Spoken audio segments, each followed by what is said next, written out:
Almost there. Almost.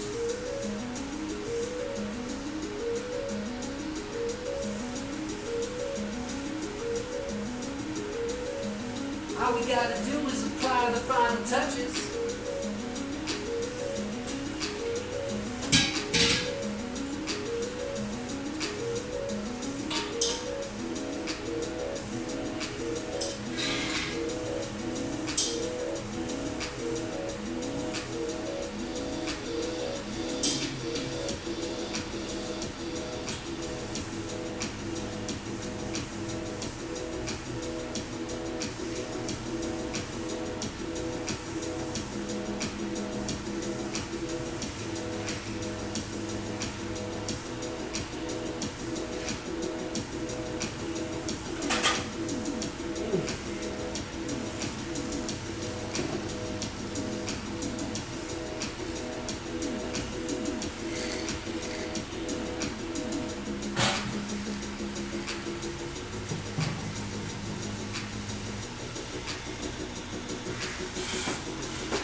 What up, fam?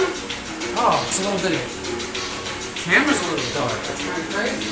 Shouldn't be. Whoa.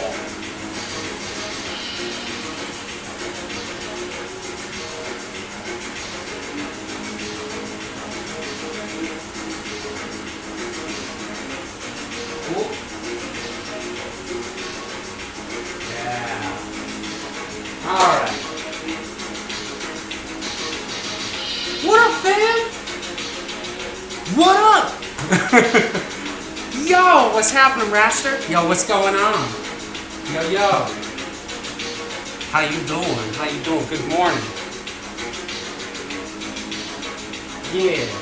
It is time to brew an authentic style German alt beer, which legitimately stands for old beer. It's already hot in this garage, and I've already started just a little bit. As you can see, I've got my kettle behind me, but today, right here, we've got another burner, and I'm going to be doing some caramel, and before it browns up, I'm going to add it to the mash, give it a little bit more of a caramelized flavor without darkening the beer, because we're going for a light style German alt beer. We're going to be using all authentic German ingredients today. Here, we've got Guard German Pilsner as our main base Pilsner, our malt. Then we've got Vienna, and then we're going to just finish it off with some flaked oat and flaked wheat. Yes! We're going to be using some authentic White Labs German ale / Kolsch yeast, or Couch yeast. Sorry if I'm pronouncing that wrong. You know that's the name. Yes, Munich. Yes, represent Munich. Represent. Nice. Good to have you, man. Got German. The first person shows up on my authentic style German alt beer. Oh, it's a German. Thank you. Awesome. That's a good omen. That's a good omen. All right. So generally, what we do is right off the get-go, I'm going to measure up my grain. I'm going to pop it in this milling machine, this miller, and we're going to powderize, or actually, we're going to just crunch the shells open on this grain. I had everything weighed out, but then I changed my recipe a little. So yeah, I'll just dive right into there, and yeah. I've got I don't know if you guys can see, it's right, the little bar below me is right here, but I've got a scale and a bowl right here, and then I've got my milling right here.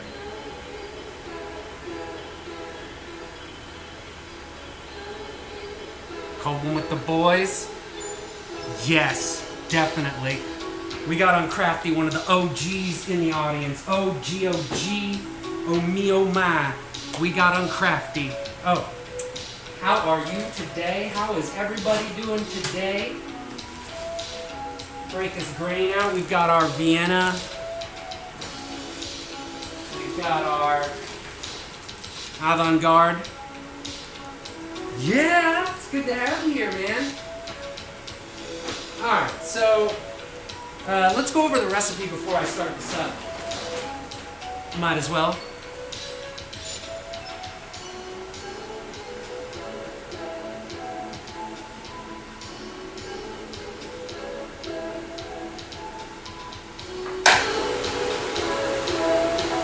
Grab a microphone real quick. Why not? You know? Boom.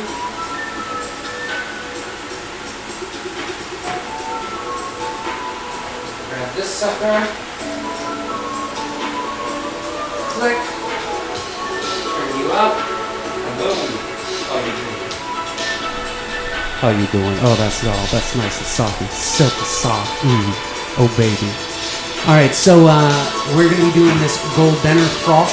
I'm probably pronouncing that terrible. It's a golden frog. The Golden Frog. Any Final Fantasy 9 fans out there? Oh baby. Yes. Oh baby.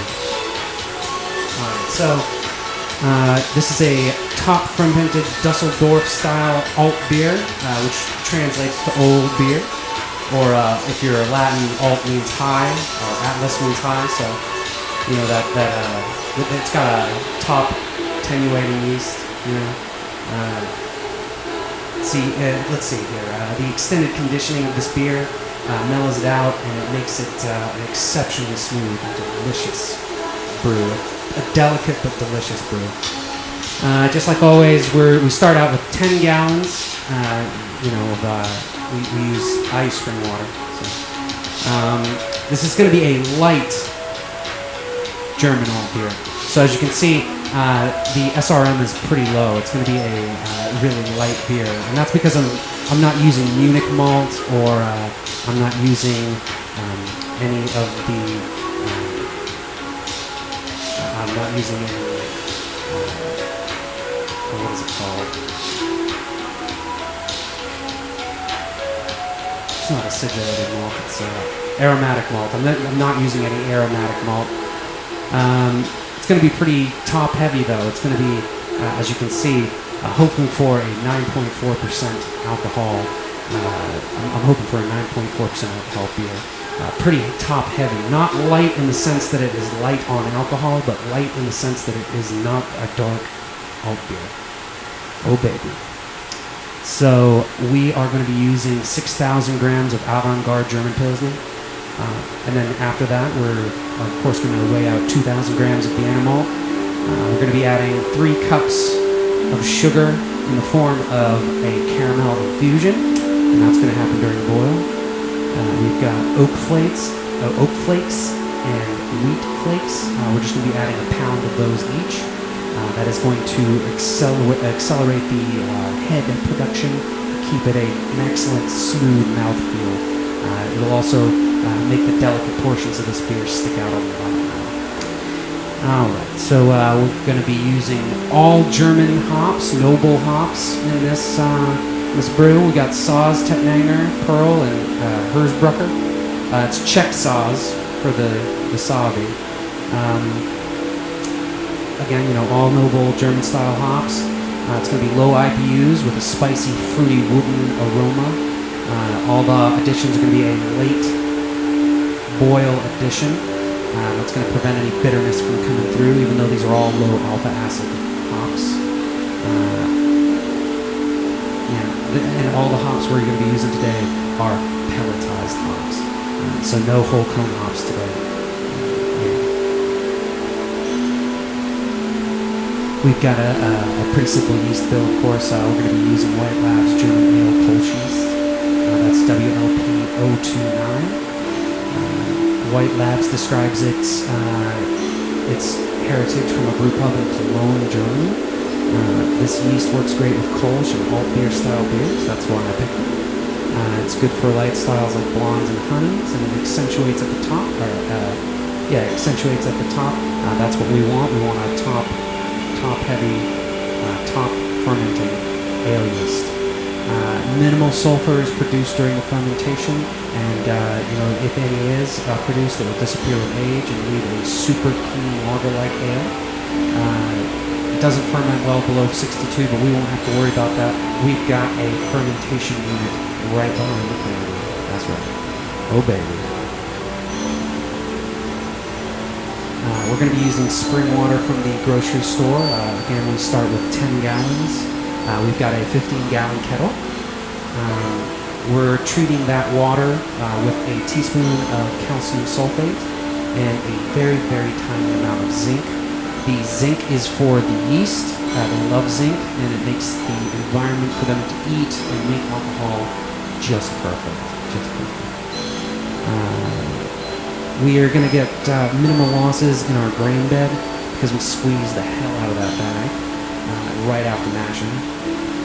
Generally end up with around 6.5 gallons in our conical fermenter, stout tanks and kettles. Yeah, boy! Yeah. So, little breakdown of what alt beer is. Again, alt beer, German, it would literally translate to old beer.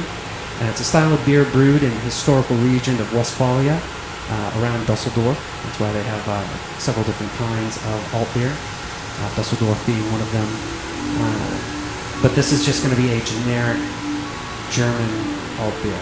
I'm not claiming any region because all these ingredients they're legit, authentic German ingredients, but they are from all over different places, of course, especially with the names of the hops, Pearl, Tettnanger, so on and so forth. Generally these are a dark copper-colored beer. Again, we're doing a light beer, light. So it's a little bit difference from the standard, the standard format of this beer. Fermented at a moderate temperature, somewhere around 65 to 69 degrees. Giggity, ladies. Let's see here. We're again using a top fermenting yeast. It has a fruitiness, but it matures at a cooler temperature, which gives it a cleaner and crisper taste, kind of like a lager.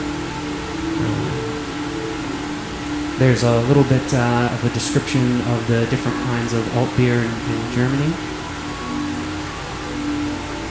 Let's see if we can scroll here.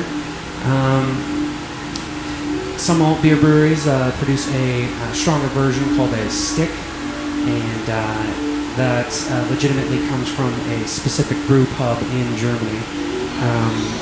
And they kind of copyright the whole thing. I don't have that written here, but yeah, it technically it means either secret or gossip, which is kind of weird because those two things are completely opposite.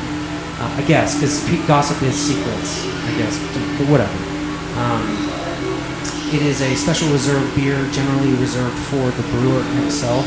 That's why it's stronger. And if you are offered in Germany a stick alt beer, it is a really awesome honor because not many people have honestly had the opportunity to taste that stuff. So, oh yeah, oh baby, that's what we're brewing today. Yup. Now, as you can see, we've got two burners set up, unlike regularly where we only have one.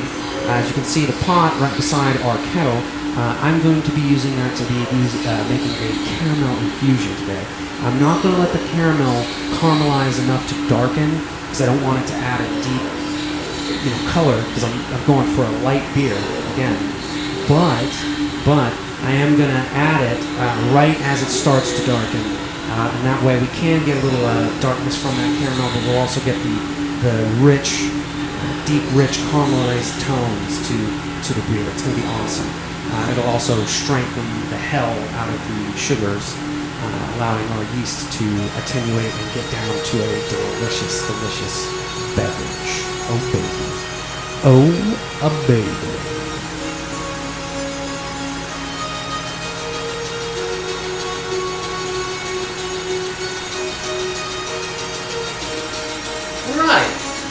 All right. Yes. Snapshot. So I'm going to mill up this grain. I've already got some of it weighed out, so I don't have to put it on the scale. But yeah, just give me a second. And again, 6,000 grams of Avant-Garde, and then 2,000 grams of Vienna, and then a pound of flaked wheat and a pound of flaked oats. That's going to be our grain bill. So it's pretty simple. Kind of like I wanted to go with a kind of traditional, very simplistic but complex style. I've never worked with this Avant-Garde. I've never worked with that kind of German Pilsner. It's highly modified. Apparently, everybody talks about it, says it's better than two-row. So I'm interested in seeing the results of this. But I know it's going to be good. I just hope it's super good, super excellent, and that's what I'm going for. So here we go. I'm going to pop this camera that's right above me on the kettle. I'm going to pop it down here in our mill. You can see the grain fill up, and then we'll grind it down.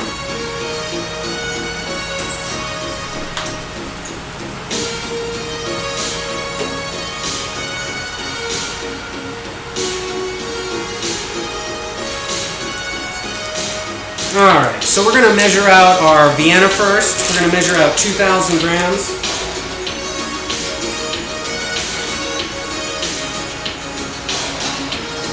Alright, 2,000 grams.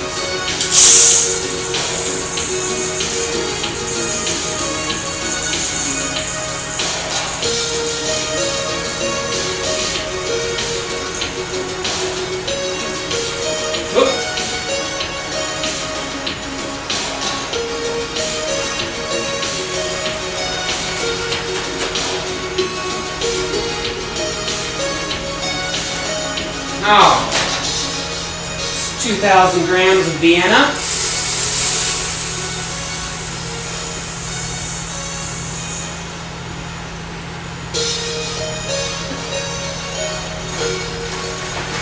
All right. This bag has 3,500 grams of Avant-Garde in it, so we'll just toss that in.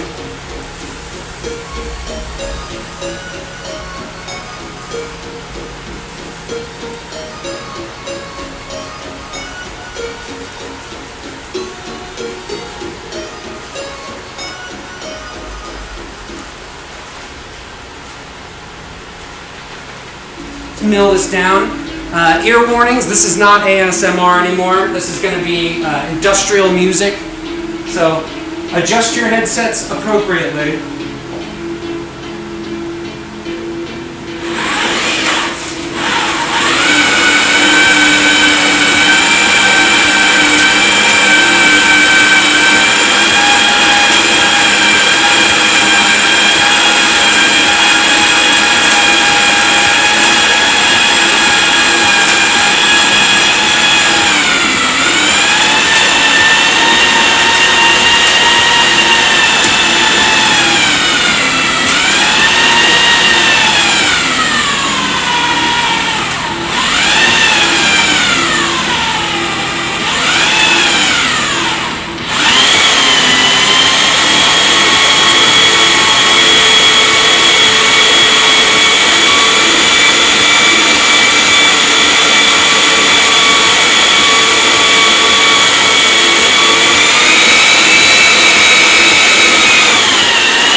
Sorry about that, Veronica. I'm sure you don't approve of the noise. It's a bit loud. I did give you fair warning, though. Well, I gave you a couple of seconds. But now you know.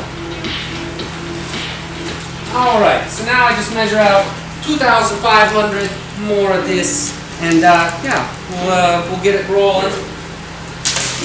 Oh, baby. So again, this is Avant-Garde. It's a German Pilsner malt. I've never used it before, but people tell me it is awesome. So I'm excited. Ooh. 300, 2,400, 2,000.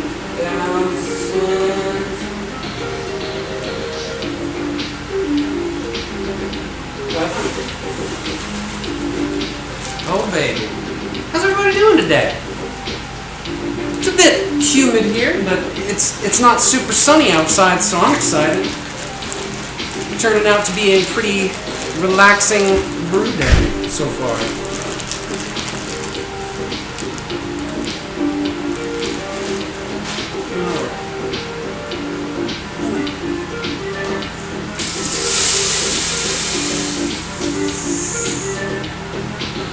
So that is 6,000 grams in total of Avant-Garde German Pilsner Ale, and we have 2,000 grams of Vienna in there as well.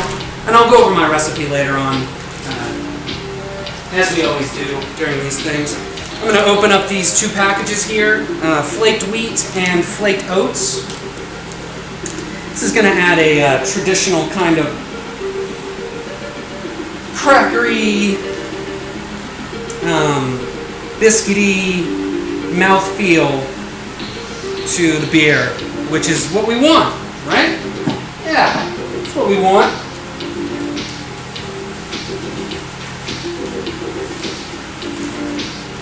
Alright. That is some oats and wheat. Alright, let's warning, your ears, watch your ears. 5 seconds, 4 seconds, 3 seconds, 2 seconds.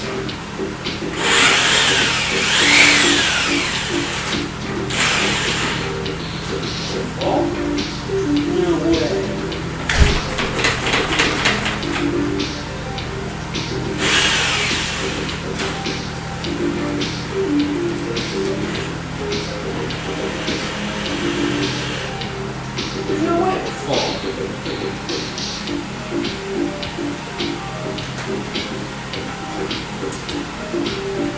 No freaking way. No dog, no way. No. I knew it. I knew it, dog.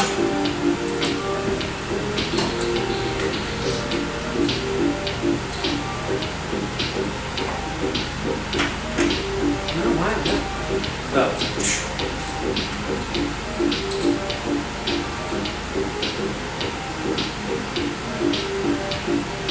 So, I wonder why this is that.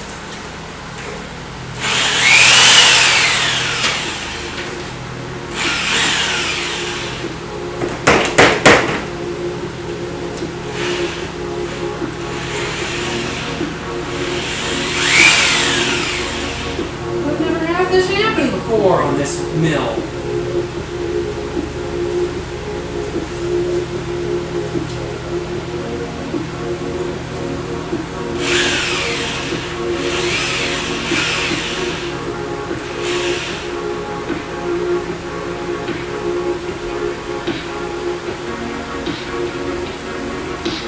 Oh, but this is just embarrassing.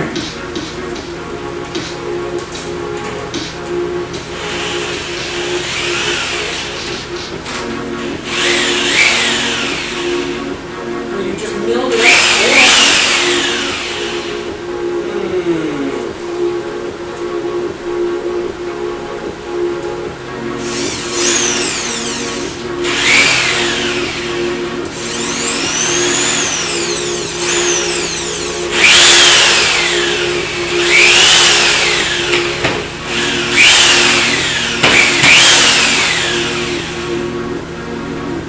What is going on?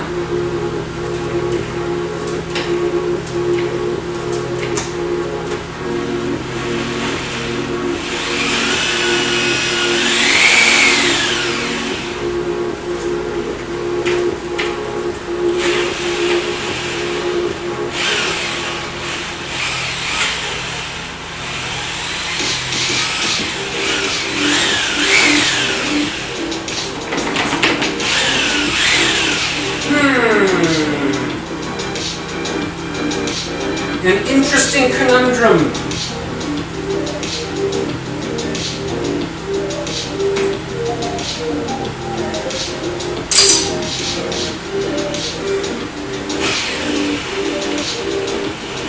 Stop that.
We just milled our grain. All right. It's easy enough, right? All right. Easy, easy, double Mick Deluxe.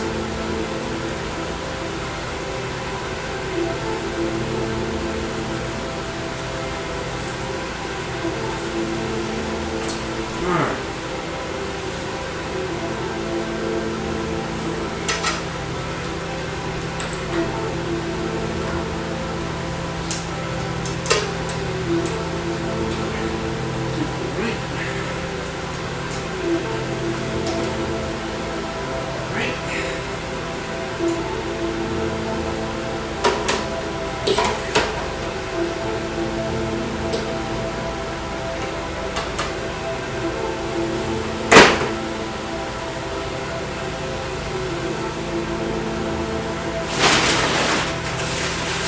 Good.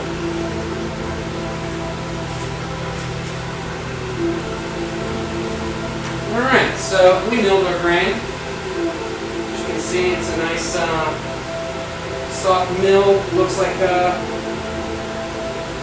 cereal. Pretty good grain. Alright. Good looking grain. I'm going to set that down right there. We're going to get up in temperature to 168.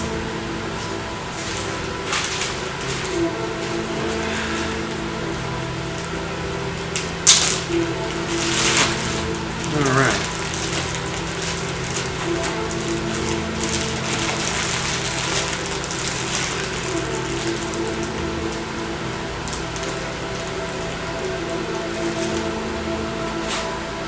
All right.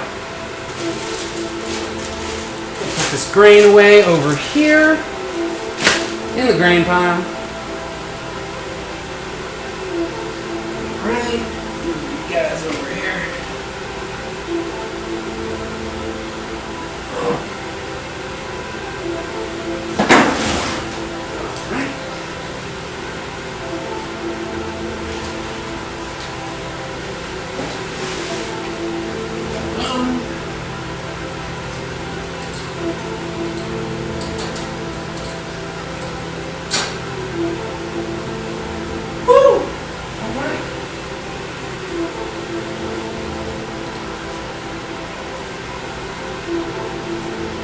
So while I've got the time right now,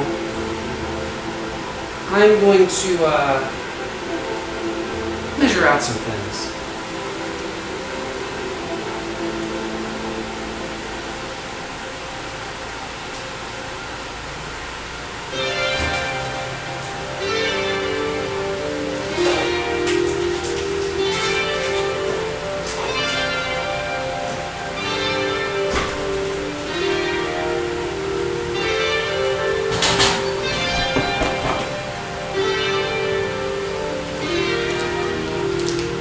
Got my hops.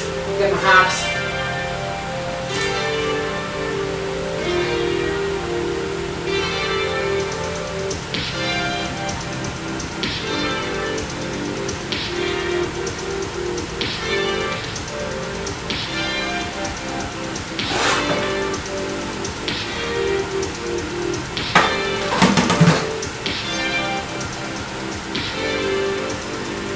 Got some hop screens.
I will be back in just 1 second.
Alright, well, you guys are quiet. You guys are a quiet beat tonight, hey? Or today. I'll be quiet.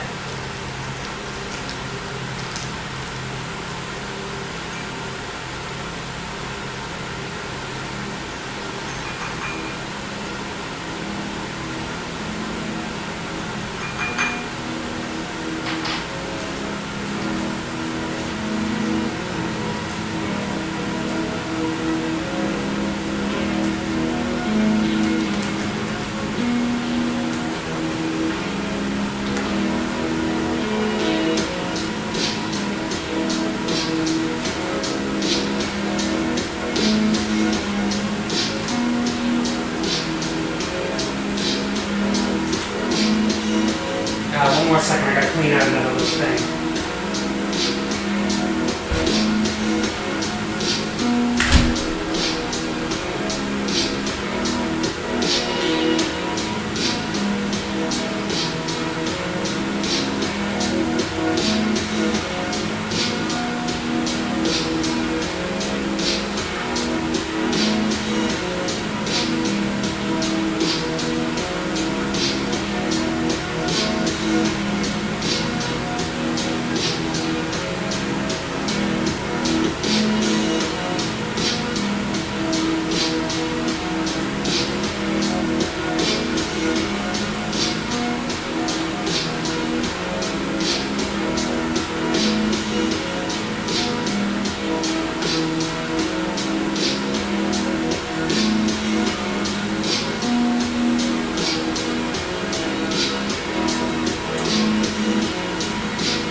There. A saw, Mr. Repairman. Oh, man. The damage is done, but it's good to have you here.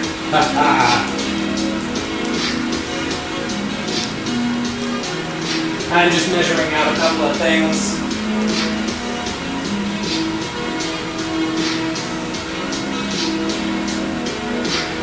I need two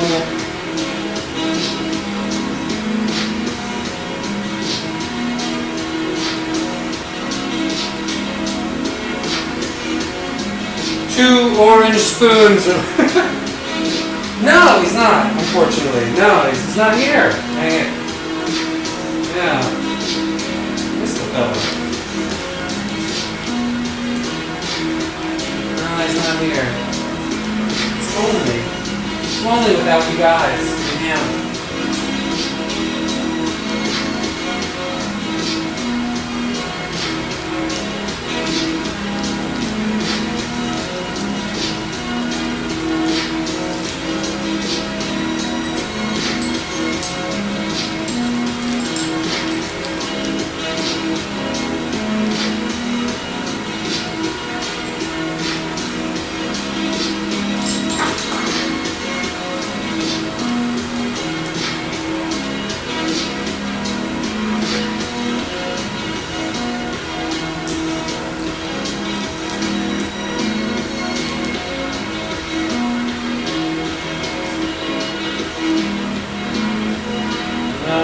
I'm alone again. But, you know, all this gear is at my house, so I might as well use it.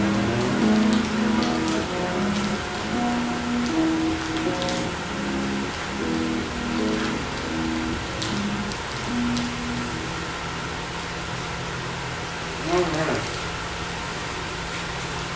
So I've got a tiny amount of zinc and 2, we'll say, tablespoons of calcium. Oh yeah, that Fan and Morty shirt. Oh, I can't wait. We're so close. We are so close. I've got some Irish moss here. So zinc, calcium chloride, or I'm sorry, calcium sulfate, and zinc. And then I've got my Irish moss addition.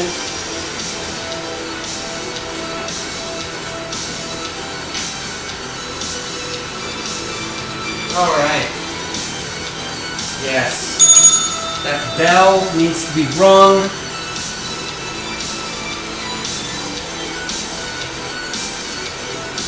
All right, so we're up to 100.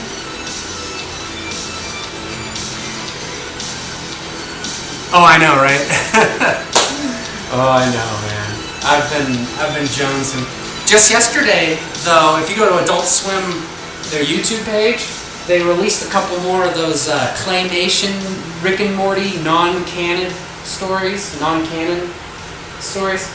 Pretty good stuff. Some of them are funny. I love all the different parodies they make of all the different movies with them. But yeah, Adult Swim's got a couple new animations for Rick and Morty up on their YouTube page. Alright, so I've got my hops already weighed out and waiting. I've got my additions already weighed out and waiting. I have I've got my grain all milled up. It's gonna be an easy brew day. Easy cheesy.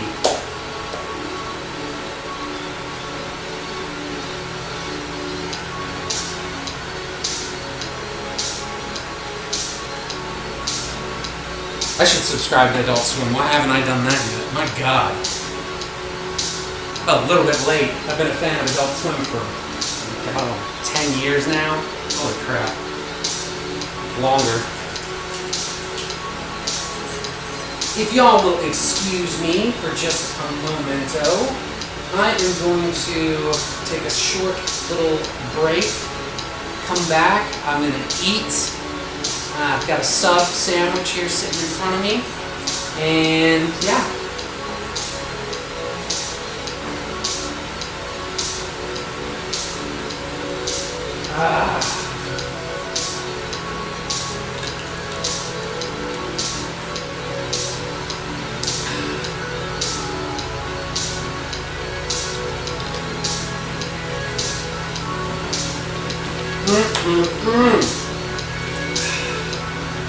Refreshing H2O.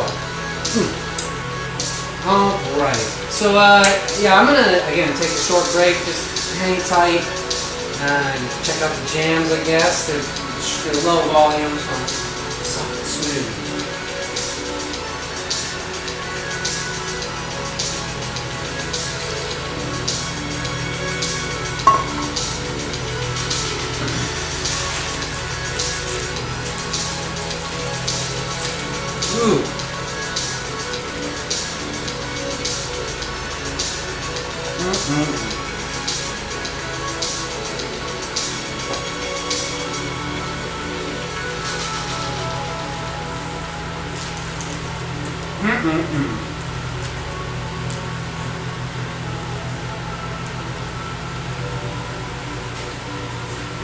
Simple little sub, simple little thing, and boy does it taste good.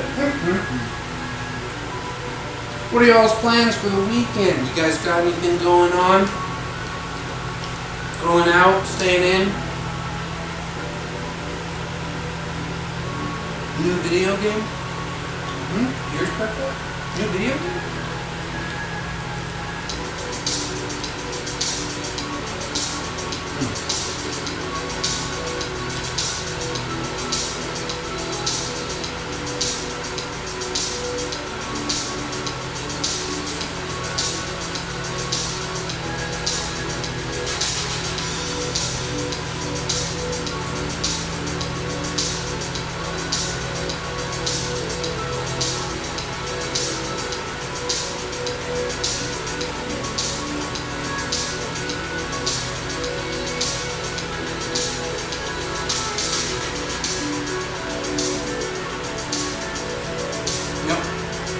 Me too, this is it. It's my plans for the weekend so far. I'm going to brew this authentic style light German alt beer.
Oh!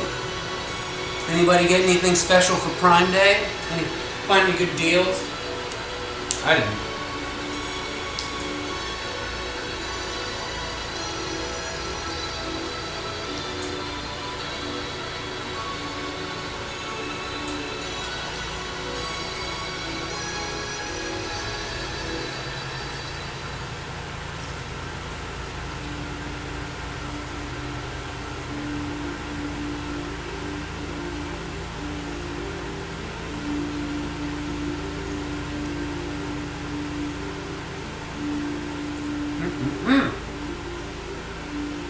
I think there's some sort of provolone on here or something.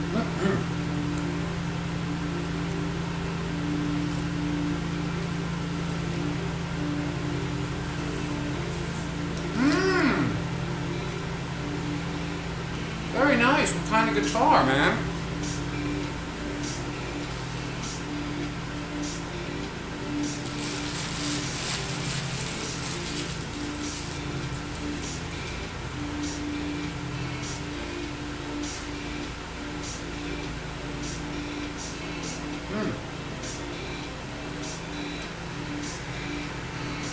I always look up to people who can play the guitar. I'm not very good at it. I mean, I can play the piano not well, but you know, I play it pretty well. Hey dude, it's still an Epiphone special, you know? Good guitars. Yeah, I look up to anybody who can play guitar. For some reason, it's like, hell, I even have a problem playing Well, not really. Guitar Hero and all that, but.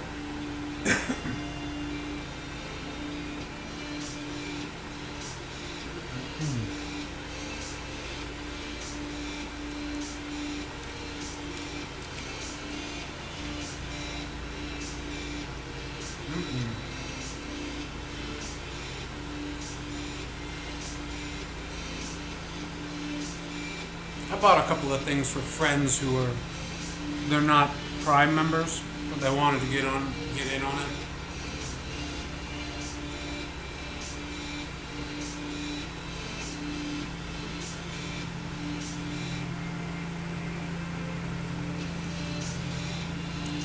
Oh yeah, it was $89, but it was like what, 30% off, something like that.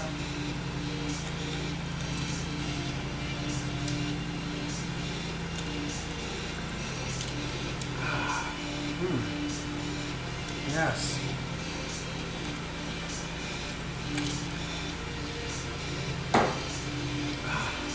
Fresh water.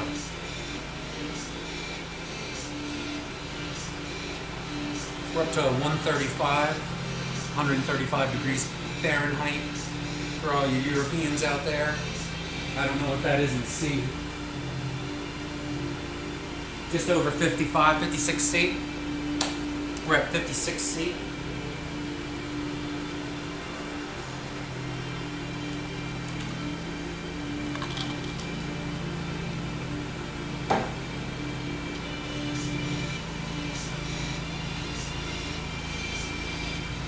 We're looking to get up to about 76 C or 168 degrees Fahrenheit. So we're well on our way. Just a couple of degrees more to hit, and then we'll mash in. We'll take our grains and we'll pour them into the kettle. Stir it all about with our handy dandy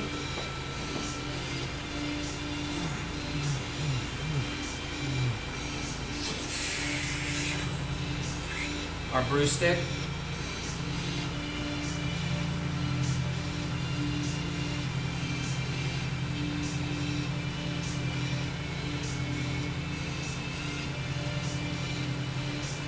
Yep. Ooh. Wow.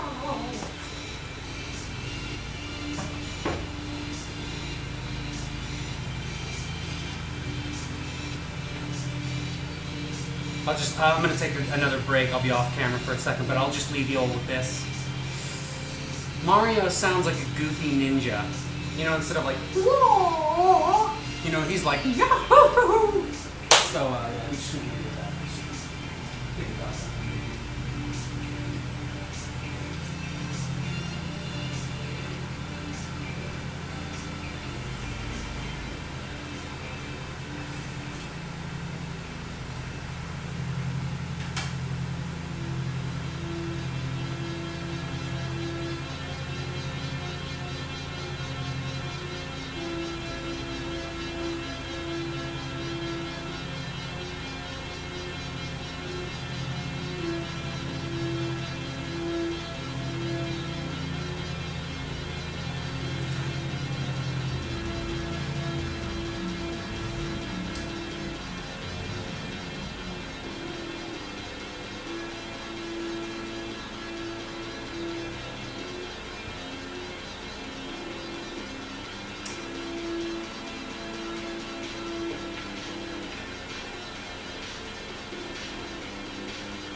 so I'm back. Yeah. We got everything pre-prepared. Yeah. Yeah, everything's already ready to go and rearing. We're just playing the waiting game.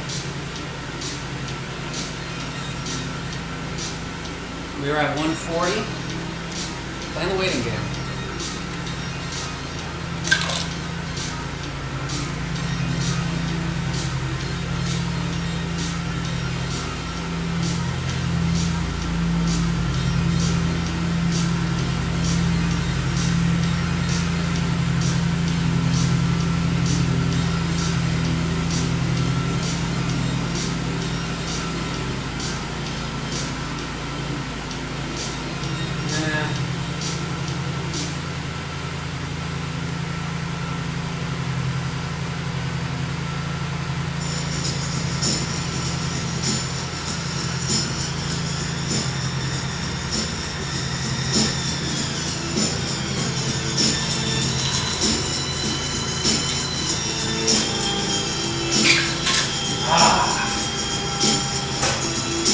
So anybody from Germany, what music should I listen to? Is there any suggestions? Toss up, if you type in #label, a link pops up and you can go to that. It's SHIP compliant. It has every label that is out there pretty much. And you can post your labels in chat. We'll check them out. We'll toss them up on the screen. You got a dank meme, toss it in as long as it's not, overly bad, no bad memes, only dank memes, really danks. Yeah, so, we got an open chat, we got a little bit of time to spare, ring the bell, a ding-a-ling, say what?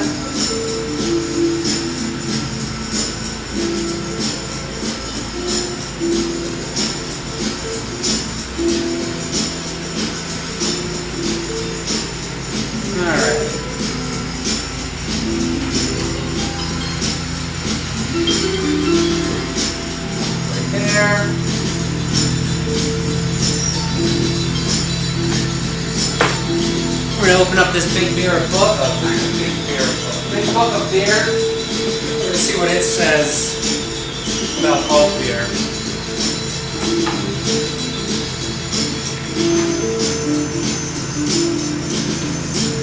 German beers, page 208. There we go.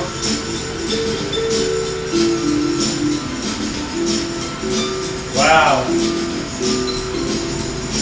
Germany every year, as of the publishing of this book, produces 2.8 billion gallons of beer yearly. 2.8 billion gallons of beer yearly.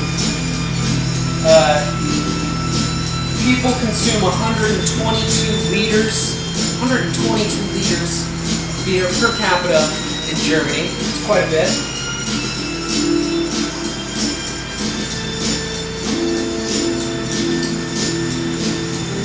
Hellsbachs, Dunkels, Augustiners, Weisses, Weizendunkels, Burgerbrau, Hefeweizens.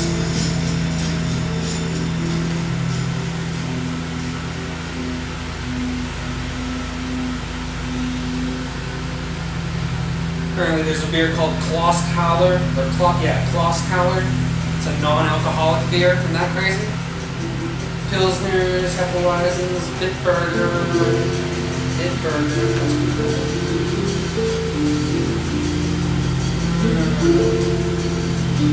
Dortmunder. Here we go, here's some malt beer. Plenty of body, filling the mouth satisfyingly, yet light, effervescent, that's what I want. Refreshingly dry and bitter, with aggressive pearl and Hallertau hops, that's what I'm using. dominating gentle sweetness. They're using dark malts. I'm not. Theirs is going to turn out to be. This is the beer I'm talking about.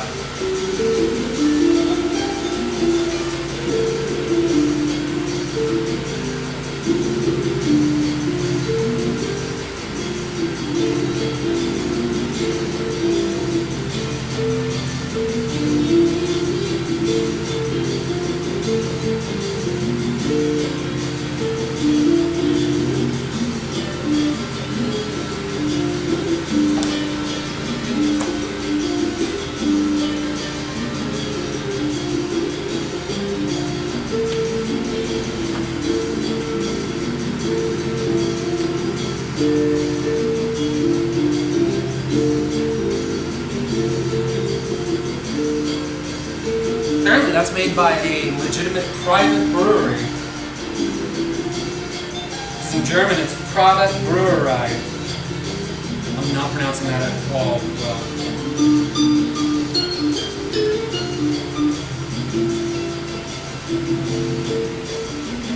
What else are they saying about that?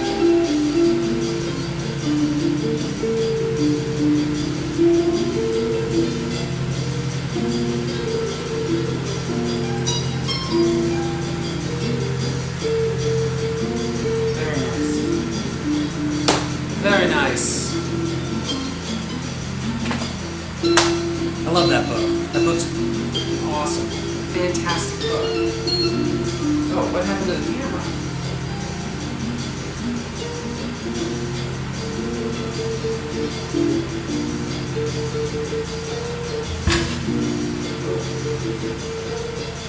Oh, that was weird.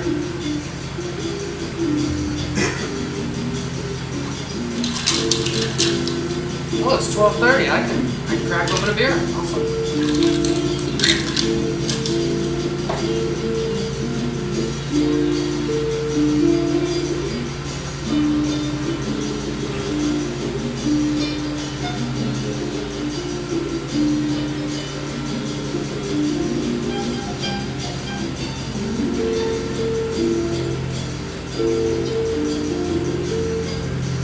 Got a Lycean Space Dust IPA here. Crack this sucker open. Yeah.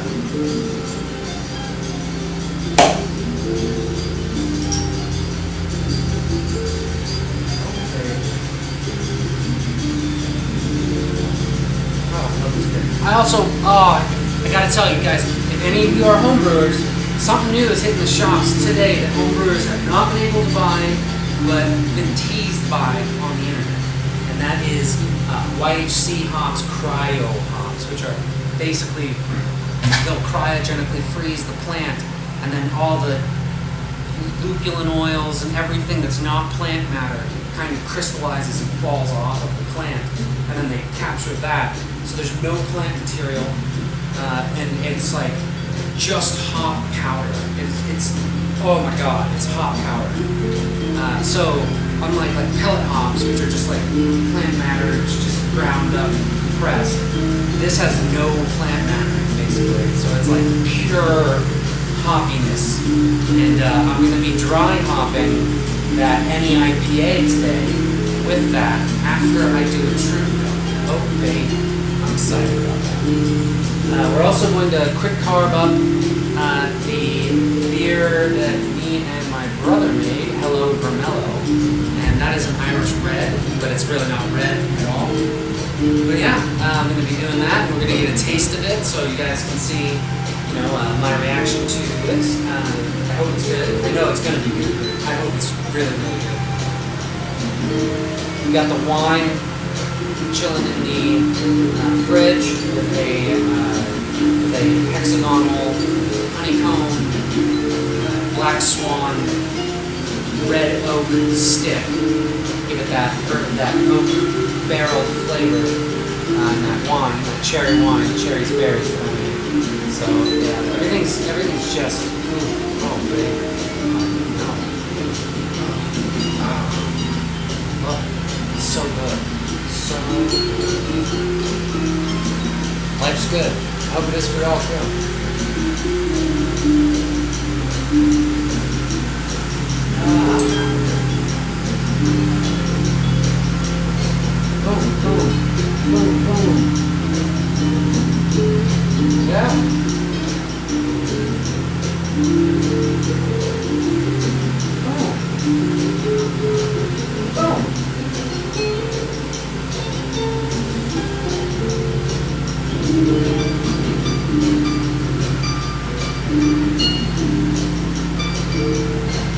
at 150. 150. And check that, double check that with this thermometer.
Yes.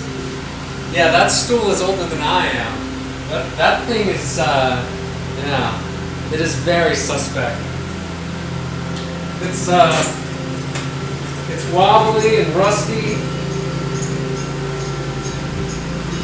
It's still got grip on the top though. What's up, gaming? What's happening? What have you here? Delgado. Someday, maybe it'll turn out like that terrible commercial where the lady's like, I'm gonna have an accident. She takes this big pot of boiling water and just dumps it on herself after she slips. Or it falls on her as she slips. But yeah, maybe, you know, hey, someday. You just wait, I'll be 180 years old, robotic legs and everything, I'll still be using that stool. Hey, you know it still works? And then it breaks.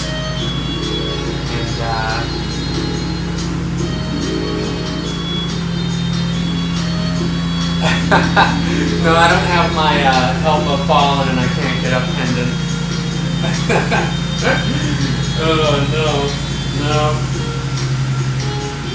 no, we're going right into the danger zone, ladies and gentlemen. Right into the danger zone.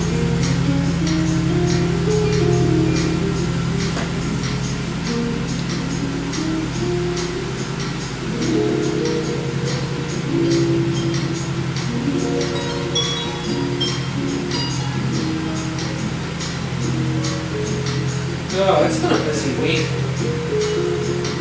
How's everybody else doing? I always ask these questions, nobody answers. And wait.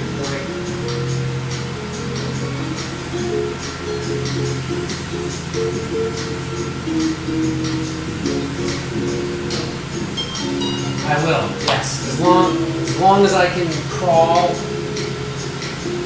As long as I can crawl, say 30 feet, I'll be fine. 30 feet and I'll be fine.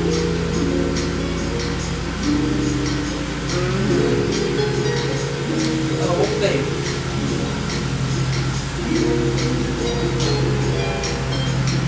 Slow goings. I'm going to turn up the heat.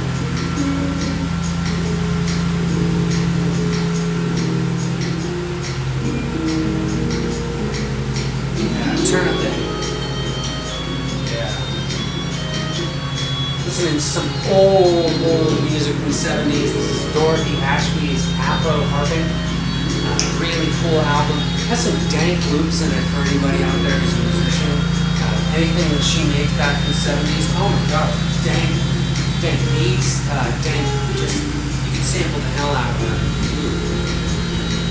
Very unique stuff. Very musically inclined unique stuff.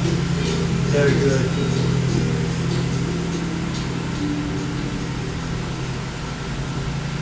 Oh, I've been playing Final Fantasy IX. I just got to the point where, and spoilers.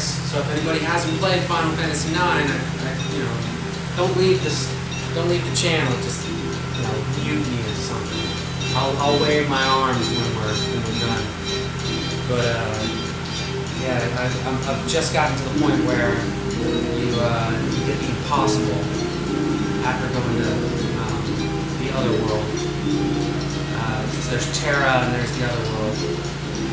Oh yeah, I know. Sorry, man. But actually, you wouldn't know what the hell I'm talking about if you hadn't played the game. You'd be like, the impossible or the invincible. What? You know, it's like, huh? But yeah, it's finally one of the only few points during the game where you get like kind of free flow world map, you know, to go anywhere you want. And I'm just like, I find myself in this really terrible situation where I feel like I'm younger again. It feels like a waste of time too, because you have to go around and you grind, or you go kill certain amounts of monsters, or you know, really, I could be ostracized for this, but you're really not missing much, you know. The old ones were good if you wanted like a sit-down story that you affect, and you know, it could be challenging, and it's got a great ending. You know, Final Fantasy 3, Final Fantasy 7, 9, they're all good games. All the new ones, again, I can be ostracized for saying just what I said before, but all the new ones, I'll really be ostracized for this one. I think they're trash. I think the new ones are trash. 10 and up are trash. 10 was a movie that you occasionally got to do something in, you know, with, yeah. And the American dubbed version was just, some of the dubbing was really bad. Ha ha ha ha ha! I'm laughing! Ha ha ha ha! You know? So, and you know, 13 was alright. I played 11 online. It was terrible. No instruction as to what you're supposed to be doing. Nothing at all. And you know, just interesting. It was, a lot of the stories are fun and interesting, but I think they're catering not to the American audience anymore. Yeah, dude, Mega Man. Mega Man is my jam. I remember back in the day, playing Mega Man 2. Mega Man 2. There was Drill Man, and he was one of the hardest. Because if you didn't know his little trance, you didn't have the right weapon. Oh man! But if you were ballsy, because we always tried to do challenges when we were kids, if you were ballsy, that was the first one you went after. That level, you went after that instead of like Woodman, because that was like supposed to be the first one. You're supposed to get that leaf shield. Oh baby, yeah. I love the Mega Man games. I like Sonic, Mega Man, Mario, Crash Bandicoot, Banjo-Kazooie. No. Atari games were the hardest. Atari. NES were hard, but they were at least possible. Some Atari games, you had like Quest, you had no idea what you were doing. Yeah, games are way too easy now.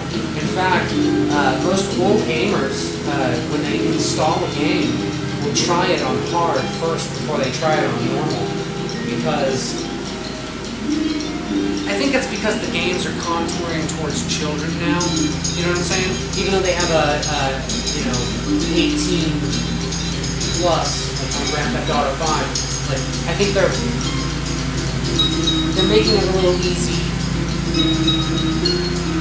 for children who are playing the games. And also, they have to. Games are silly. Like Grand Theft Auto 5, it came out first for PlayStation 4.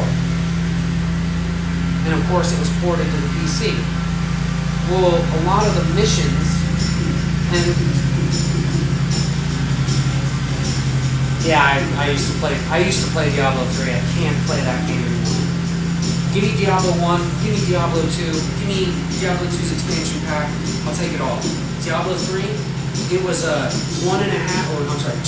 playthroughs through, and then you start watching videos on YouTube and you realize that it's just a gear grind. And I don't play games like that. I don't want to grind for gear that will give me clout what my EP grows. I can't do it. If the story had some replayability to it, you know, I would love the game, but it just has minimal replayability. Oh my god, I can't wait. Oh my god.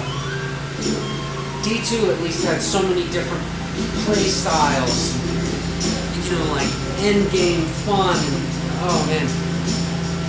The StarCraft remaster, I'm not going to touch it until I see that it's like the old, like, as long as they're just updating the graphics and not touching the engine, because I can see them messing it up. But I don't know too much about the StarCraft remaster. But yeah, games nowadays, you know, like I was saying about Grand Theft Auto 5, you know, you'll play a mission and it was designed, you know, for a player who's playing on a controller with two thumbsticks, right? And they're aiming kind of like triangle, you know, because that's all aim is on a thumbstick. It's like a triangle aiming thing, you know. But then when you play it on the PC, you play these same missions. They didn't reprogram them. AI's dumb as hell, you know. Headshot, headshot, headshot, headshot, headshot, headshot, headshot, headshot, headshot. No problem. You know, and like it's giving you gold medals for what I don't know. You know, you're like, wow, I got the gold medal, and that wasn't hard at all. But if you played it on PlayStation 4, you'd be sitting there like, God damn it.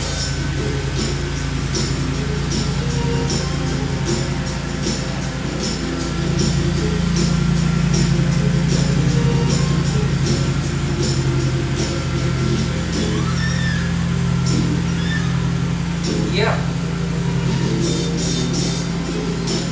I'm gonna buy a couple more kegs. I bought two, and I need more now. Yeah. Oh yeah.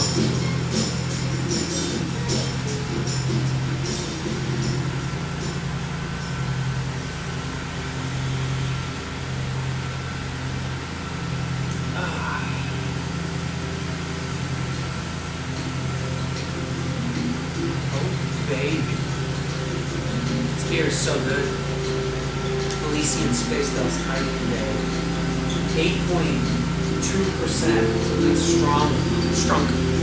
To the donkey donk. What are we at now? Just a couple more minutes. We're at 162. So we're headed towards 168. That is our target for mashing. We're going to probably lose about 10 degrees in the mashing process, and then afterwards it'll retain that because we've got a pretty big grain open and pretty good big grain today. Yeah. Using a lot more oats and flaked wheat.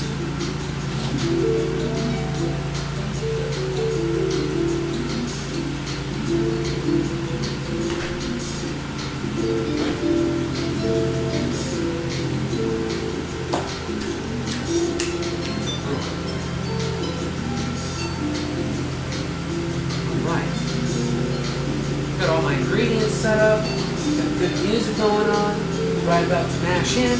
I'm making some caramel today. Quick carb beer. We're gonna have a tasting of that quick carb beer just to give it what's gonna be the reward at the end of the day. It's a taste Hello Vermelho, our Irish red. It's gonna be good. And a dry hop with brand new. Just hit the market just the other day. Saturday, I think, hit the market. I'm going to be using YHC's cryo hops, which is hop powder. It's not hop hash, it's hop powder. They cryogenically freeze hops, and then all the stuff just falls off of it. It just crystallizes and falls off. You know, we don't need no more Vespian gas. We got enough. We're gonna hit that with that crystal bomb. We got Citra, Mosaic, and Simcoe. And 1 ounce of this stuff is equivalent to 3 ounces of pelletized hops, which is like, whoa, powerful. Powerful stuff. I'm hoping it's going to give me that oomph that I've been looking for. It's always hard to get that oomph as a home brewer without going way over the top. You know, 'cause sometimes that's how you have to do it. You know, the recipe will say you have to apply and do this much. You know, add 50 grams of this hop. And you do it, and it's not hitting that poppy note that you get with the commercial beer. Not that you can always get that. If you could, then you're in business. You know, and that's what I'm hoping to do. So if I can use a new ingredient that helps me get there, that's big. That's big.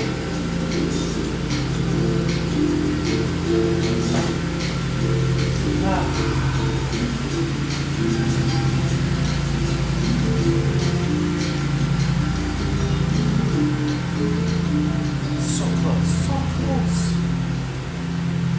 So close.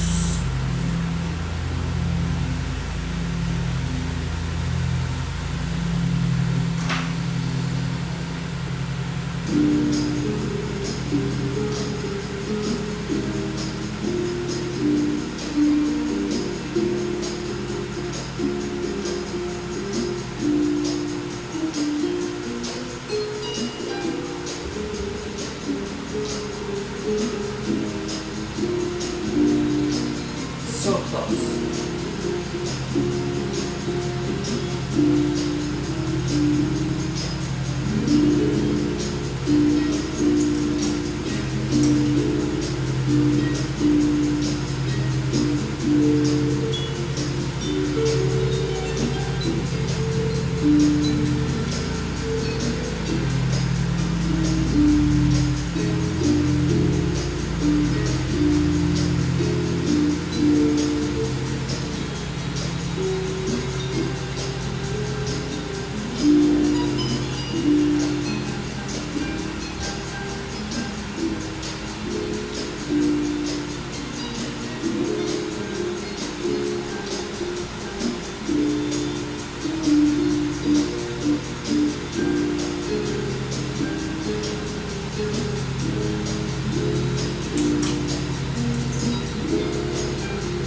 Leave this heat on there for maybe 1 more minute.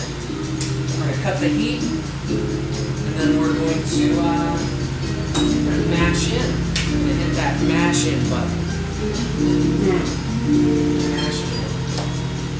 Currently there are 10 gallons of water in a 15-gallon kettle. The bag you see is a nylon bag that we use for a BIAB brewing style, which is called Brewed In Hot Bag. It's an Australian in its roots and its foundation, but it is an awesome way for an all-grain brewer to get a brew day done without a lot of the extra equipment and time dedicated to doing an actual full in the flesh all-grain brew. So it's something that I enjoy deeply, and it takes a lot of time out of the day. For instance, I mean, we can remove our grain all at once, and we can dispose of all of our grain all at once instead of having to, spray it out and have all this big mess. No, we don't do it. So here we are. Oh, we're up to the temp. We're gonna cut the fuel, and then we're going to mash in.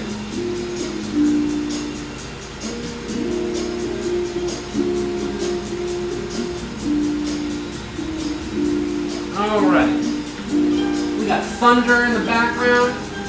Isn't that a good omen?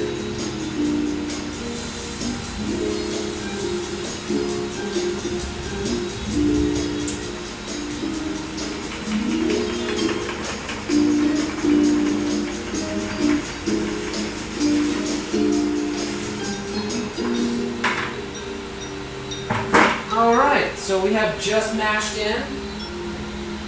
I'm going to give this a really, really good stir. A really good stir. Looks like coffee, don't it? Yeah. Or it looks like cappuccino, top of a cappuccino. So, yeah, I'm gonna take this here brew stick, and I'm gonna stir the hell out of this, because you want to make sure that all the grain gets hit by the water.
Beautiful. Oh, look at that one. I love thunder. I don't like lightning, but I love thunder. Oh, baby. Silly, because looks like it's really bright behind me. It's because of the exposure of the camera. Foreground, background. Photography majors in the house, y'all.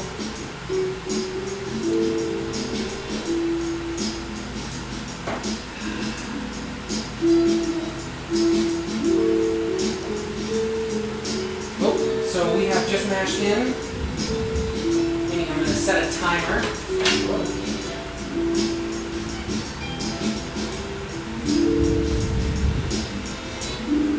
Boom, boom, boom.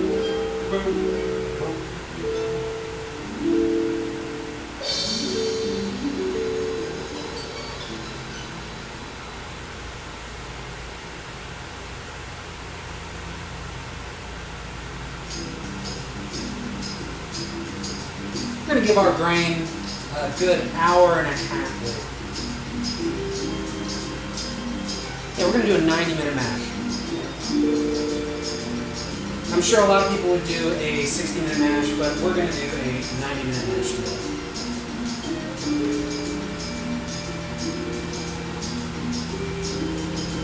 All right. So I'm going to stir that every now and then, just to make sure that that grain does get inundated with that hot 158-degree water, where it should be. Check that temperature.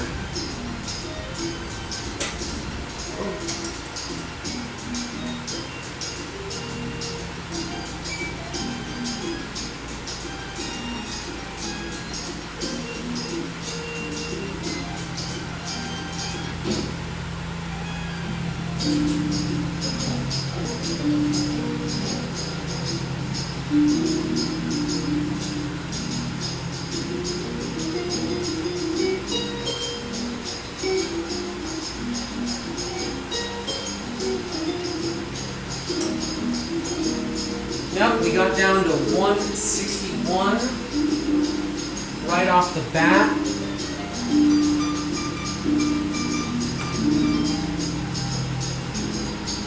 Sorry for all the technical stuff, y'all. I'm just trying to be educational, you know? This beer is good, okay? The joke's bad. Beer's good, okay? The brewing is good, you know? Beer's good, brewing's good. People are good. I'm good, you're good. You good? Yeah, I'm good. Good.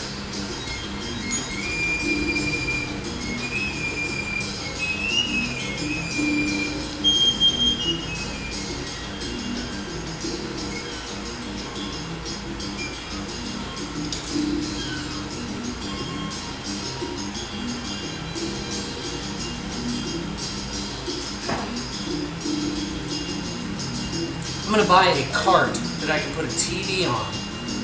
and I'm going to put it right behind the camera. And I'm going to have a wireless controller, and then I'm going to play video games while I brew. I'm just going to have a scheduler set up on my tablet to remind me so I don't lose track of time because I would. But then you guys could have like a video game up here, or over there, or over there. And it'd be like, well, nah, I don't know.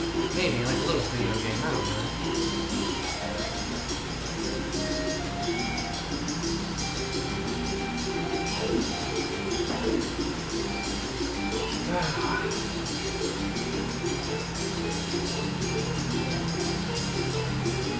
Give this another stir.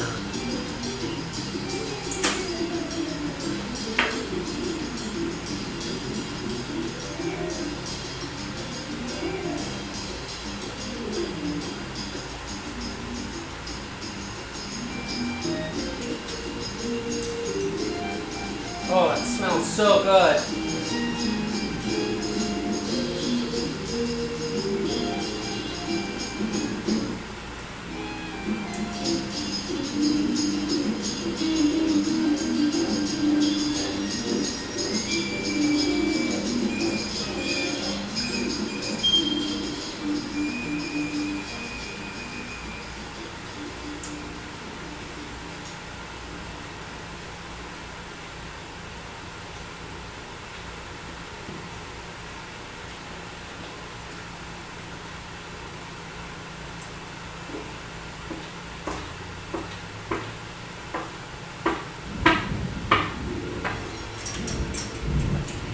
Oh, it smells so good.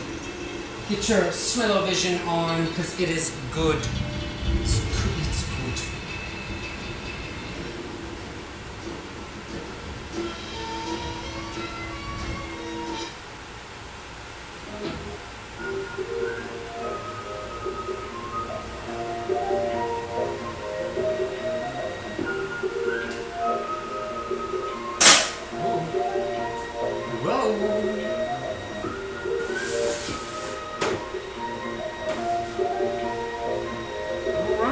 You know, it's been a damn good day. I gotta say, so far, I haven't started sweating yet because the sun's not out. It's been overcast. I got thunder in the background. Absolutely love thunder. I just hope I don't lose power. You know, but yeah, I hope everybody else is having a great day. You know, thanks for hanging out with me. You know, just brewing some beer. You know what I'm saying? Yeah. That's what's going on. Holding steady out. Oh, Dex Line, what's up? Dex Line in the house. Yo, good evening and cheers. Very good. It's going very good. Got a.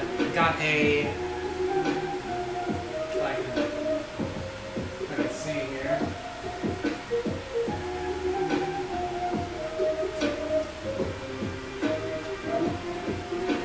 Hey, yo. So it's going really good. Got a, as you can see, an authentic style German alt beer, and it's going to be a stick or a sticky. You know, Golden Frog, but the label's in German. Goldener Frosch.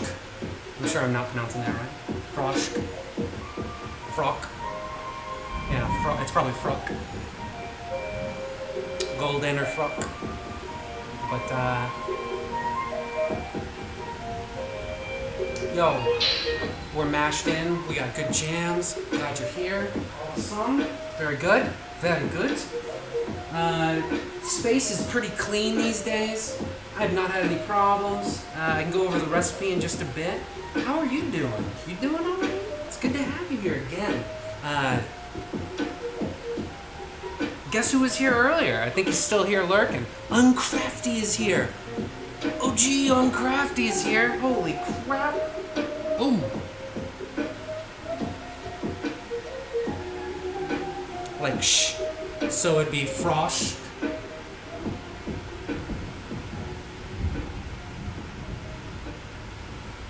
Yeah, like Frosch. Goldener Frosch.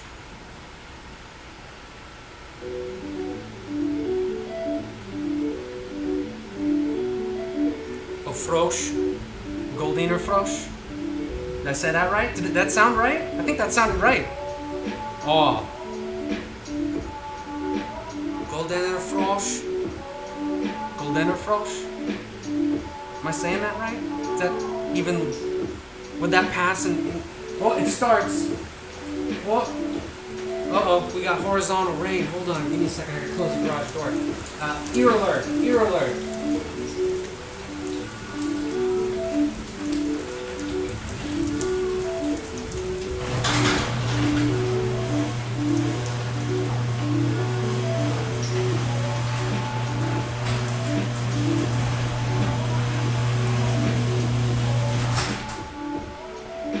Sorry about that. It just started coming down. It's not raining anymore. It starts raining and it stops. Burp. Burp.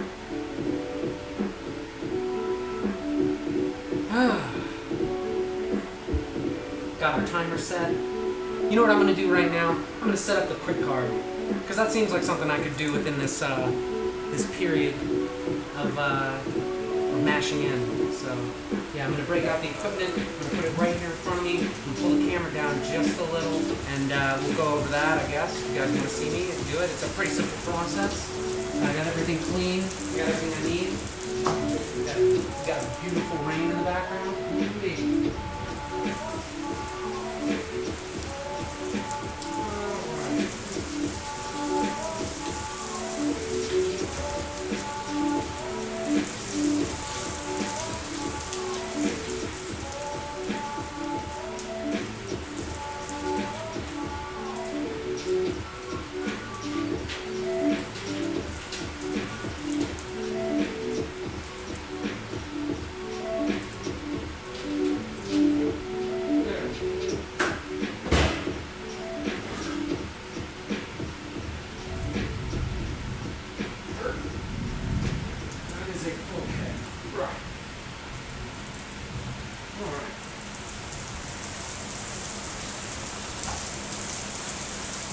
All right, got a full ass keg. Woo.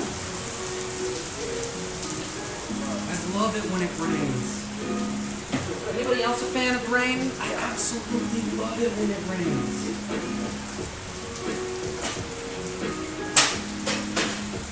I get something inside me. I love it. All right.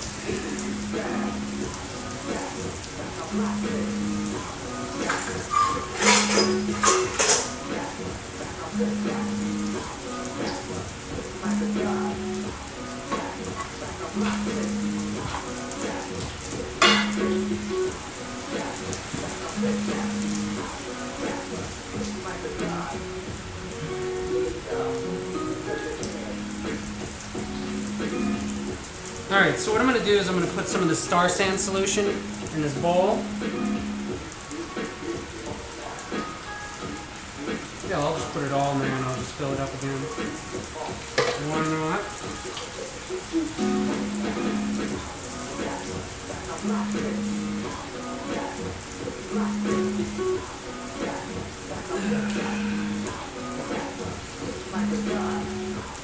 Oh, snap!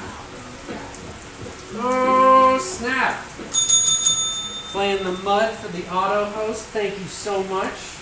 Howdy doody. I'm playing in the brew, y'all. We're playing with a authentic German alt beer, which translates to an old beer. So it is a unique style of beer that brew pubs in Dusseldorf, Germany used to make. Or they still do, of course. This is made all around the world, Australia, United States, South America, Europe, everywhere. But yeah, we're brewing one right behind me in that kettle with the down here, right here.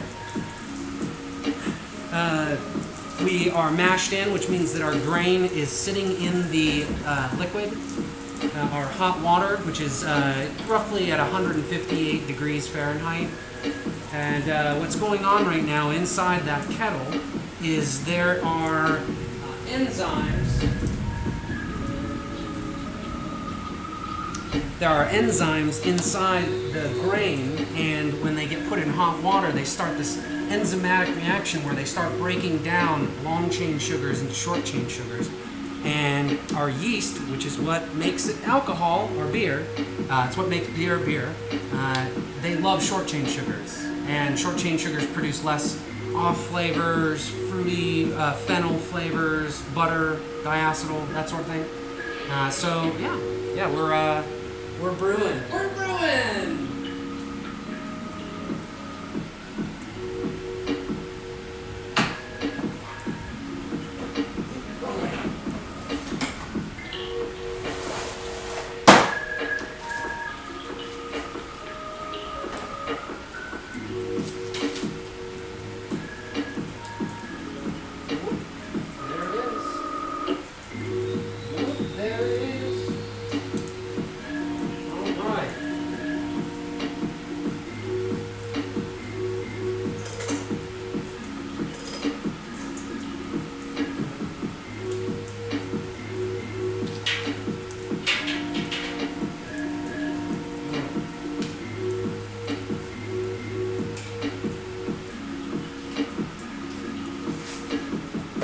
What I start out by doing is I'll take all the hoses and I will stick them into our clean Star Sand solution, and then I turn on the pump.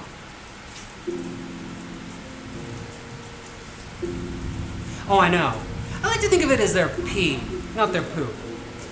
Because there are like solids involved with yeast, but alcohol isn't like per se solid, so I see it more like a pee-pee, like the pee-pee. It is more like the pee-pee in my mind.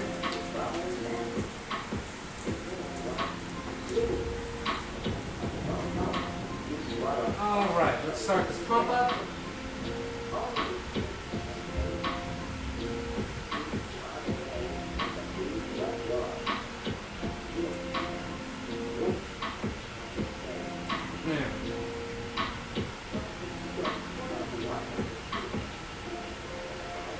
Alright. So then we pinch this line to clean out the CO2 line. This is not really complex or even worthy of talking about, but it's a really cool toy. Blickmon makes it. Pretty simple concept. You just have a CO2 stone or an aeration stone connected to CO2, and you pass your beer over it, and then your beer equalizes over time as you do that, and you pump it in and out of the keg. And it just becomes one of those really cool tools that you can enjoy your beer far sooner than most people would be able to. You know, that's just all it is.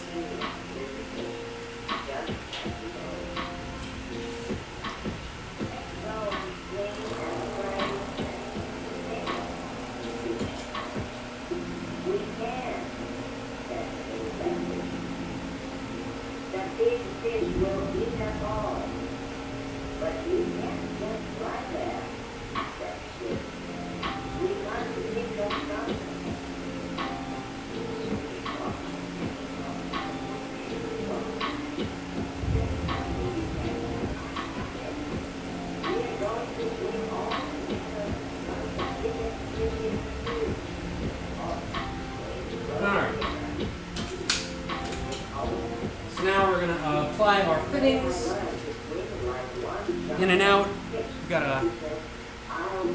Oh, Dries! Hey! How you doing?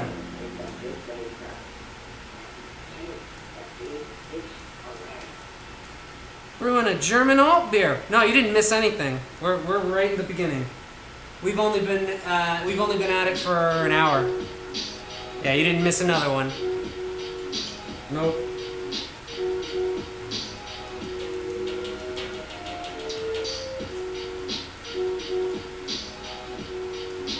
You are right on time. It's good to have you, man. Yes. We're quick carving up the Hello Vermelho Irish Red that me and my brother made a couple of weeks ago.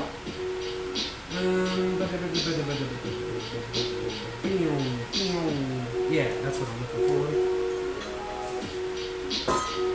Yeah. Alright, I'm gonna have a seat for a second on this really rickety chair.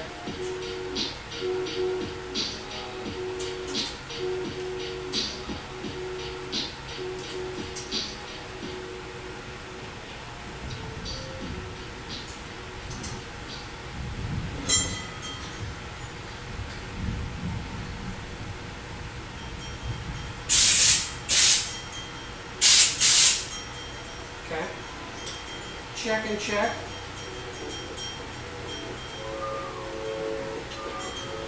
Alright, what are we set at here? Yep. Alright. There we go.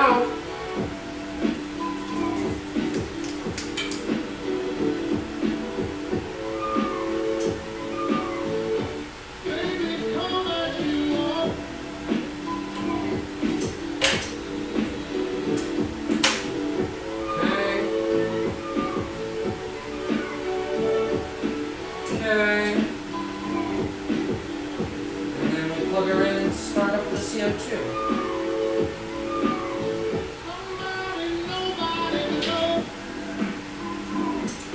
Here we go.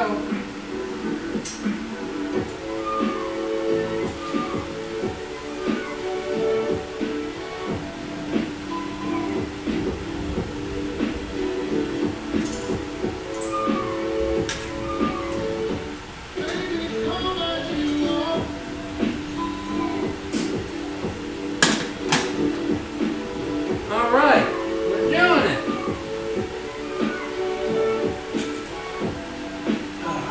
So we're quick carbon down here. Oh, nice. I'll put that on screen in just a second. I'm doing all right. It's been a cool day. It just rained outside. There's still thunder out there. All my temps are perfect. The recipe's just great. I'm glad you guys are here. Quick carbon of beer. So that means another beer for consumption. I'm drinking an Elysian Space Dust. Everything seems to just be great.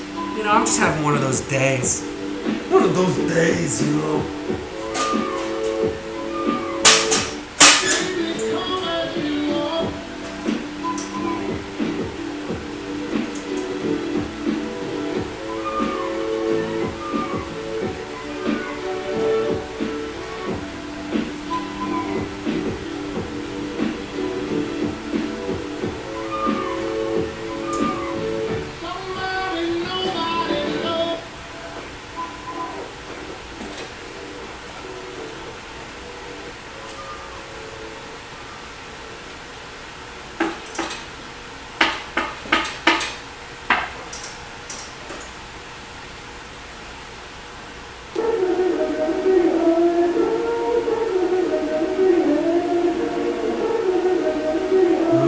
Triples are one of my favorite styles, hands down.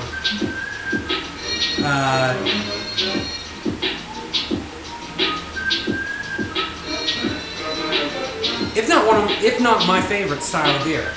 Yeah, I don't know if I can say that it is my favorite style, but something about that the alcohol kick, the flavor, the spice. A lot of times there's like some really deep underlying citrus or raisin flavor, and I freaking love them. I absolutely love them. I guess it would be my favorite style of craft beer.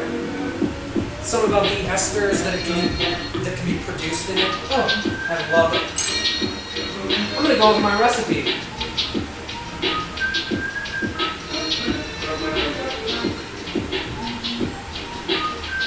Alright, hey, how's it going? I'm gonna go over this recipe again real quick, and I hope you guys are enjoying yourselves. Strap yourselves in, for it is going to be a bumpy ride. Here we go, we've got our expected values here. The reason why we're calling this a light German alt beer is because it's color is going to be very light in comparison to a standard alt beer. It's also going to be a little bit less bitter than a standard alt beer, so it's going to be a very refreshing, deep, crispy, malty, bitter, noble hoppy, very, very high in gravity. We're aiming for 9.4% alcohol. So it's going to be a really, really good old alt beer. This is my first attempt at an alt beer. I made this recipe up myself. And I'm using a different Pilsner malt than I had in my original recipe, because when I got to the brewing store and asked some advice of a very old and very experienced home brewer, he told me to use Avant-Garde German Pilsner, and they had a whole bunch, and it smelled and tasted great, so I said, hey, why not? So here we are. We're going to be using Avant-Garde German Pilsner malt. We've got 6,000 grams of that in there. That's our base malt. And then we've got 2,000 grams of Vienna malt, and that's our secondary base malt to add a little bit more of a biscuity, malty flavor. We're going to be making some caramel later in the stream. That's why we've got 2 burners up over on our ladder brewing stand. And then we've got also oak flakes and wheat flakes in there, a pound each, just to add a good mouthfeel and an excellent, bubbly, effervescent head. So we're, again, using a brew-in-a-bag style mash, and we generally hit about 75 to 80% efficiency, which is low, but we squeeze the bag, so we get a lot of that back. We're going to be using a lot of 100% authentic German hops, except for the saws, which are Czech saws, Czechoslovakian saws, but Tettnanger, Pearl, and Herzbrucker.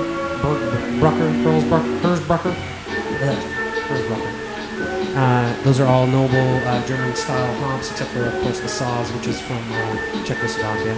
And it's going to be very low in IBUs, but it's going to have a very spicy, fruity, wooden aroma and an excellent after note to the malty characteristics of this beer. All the hops are going to be a late addition in the boil. We're going to add the saws 15 minutes before flame out, and then at flame out 0 minutes, we're going to be adding our Tettnanger, our Pearl, and our Herzbrucker. And that's going to help us add all the aromas and flavors that we want, but it's not going to be bitter in it. And all of these are, as you can see, very low in alpha acids anyways, so even if we did add them earlier, it really wouldn't be too bitter about a beer anyways. We're going to be using White Labs WLP 029 German Ale Kolschist. It's a single pure pitch pack. I'm not going to be doing a starter. The second we start our boil, I'm going to pull it out of the fridge just so that it can get a little head start from unfreezing. It'll be nice and thawed out by the time we need to pitch.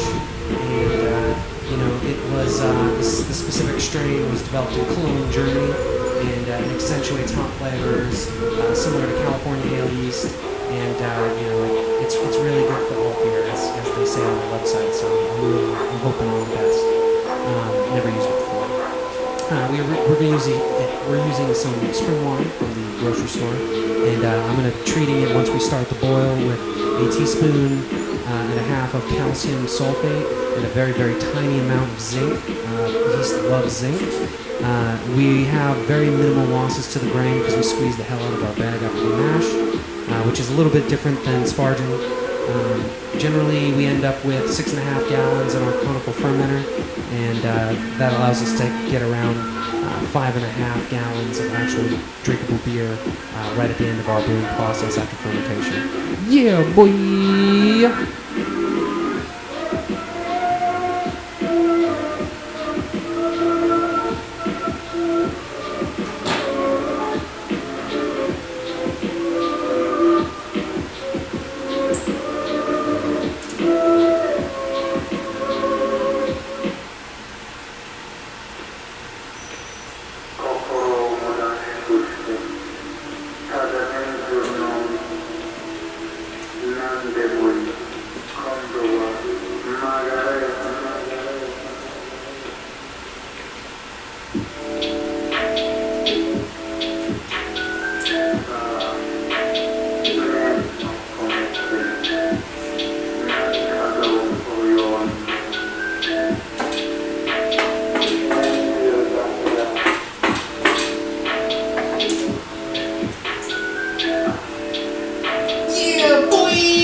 Yes, I will let him know. And actually, you might be able to get in contact with him on Discord. I miss him. Yeah, I do too. Yeah. He's been pushing for a new, better lifestyle. So I've got all the support. I miss him too. Yeah, I miss him. But yeah, it's you nailed it. Yeah. Yep. I fully agree. 100%.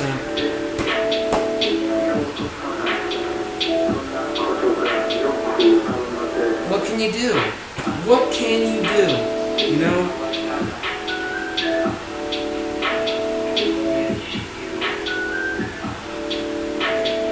Doing excellent on this quick card. I think we're about halfway to equalization. So we'll be tasting this in a little bit. I've been drinking the 13 Colonies beer that I made with the 13 different Euro-centric malts in it. Oh my god. One of the best beers I've ever had in my life. It's kind of dangerous because for the past week I've gotten home and gotten off work and I've had like 3 pints and then I look down and I'm like, there's no way you drank 3 pints. Not that quick. Holy crap. Ho! Ho! We'll grab another beer.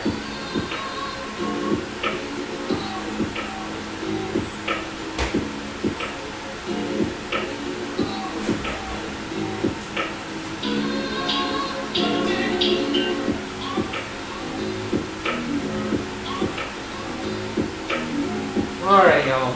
Give me a second while I take a short little tiny break. We've got an automated process going on right here with our quick card. We're sitting pretty at the exact temperature we want to be sitting at, 160 and 159 from where I can read right here in our kettle. We've got our timer set for our mash time overall. And so I'm going to crack open this beer, take a tiny little break, step out into that nice, airy, watery, humid outside world, and I've got a.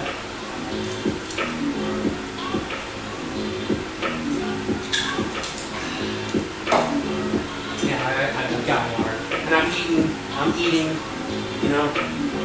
I'm not ignoring myself.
Oh, you meant the beer.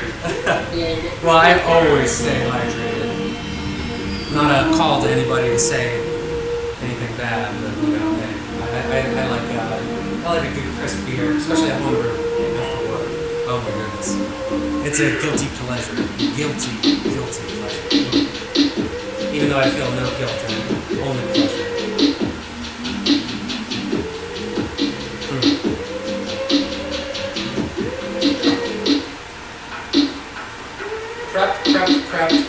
Prepped at the right temp. Quick carving. Hell, if I have time later, I might even bottle some wine on stream. Bottle of wine. Yeah. Yeah.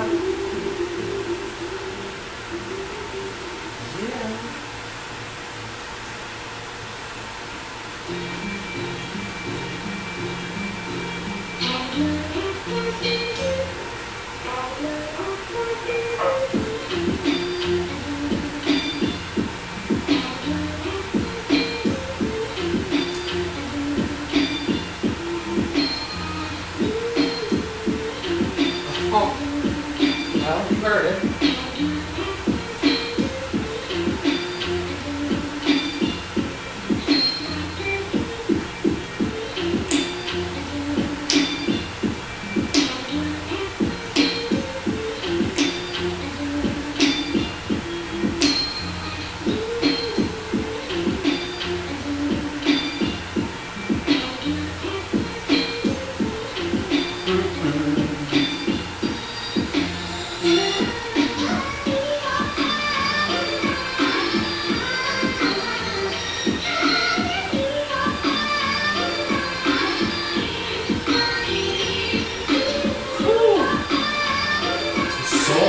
Old soul.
I've got to go inside and grab some sugar, because once we start to boil, that's when I'm going to start the caramel. And I'm going to be kind of focused on that, caramel-centric at that moment, because I don't want it to caramelize per se. I want it to start to darken, turn golden, and then I want to dump it in. I don't want deep dark caramel, because that'll change the color of my beer from a light German alt beer to a regular alt beer. So I'm going to try to get the oomph of a dark beer by using the caramel, but have it be light because I didn't let the caramel caramelize too much. So it's going to be an adventure. It's going to add quite a bit of sugar, but I know the yeast will love it. I know they'll love it. So I will be right back.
cups of sugar.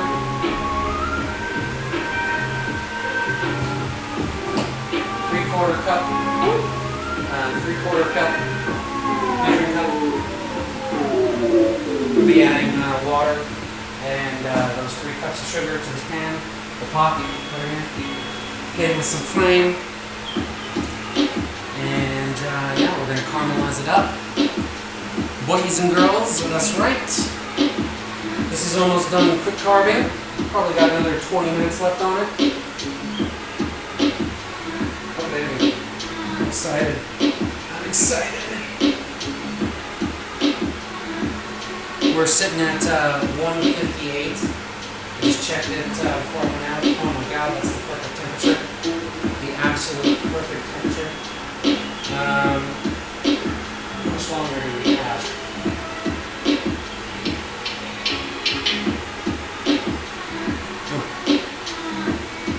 47 minutes, so we're halfway through our mash. Halfway through our mash. Alright. Alright.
That is way too far in.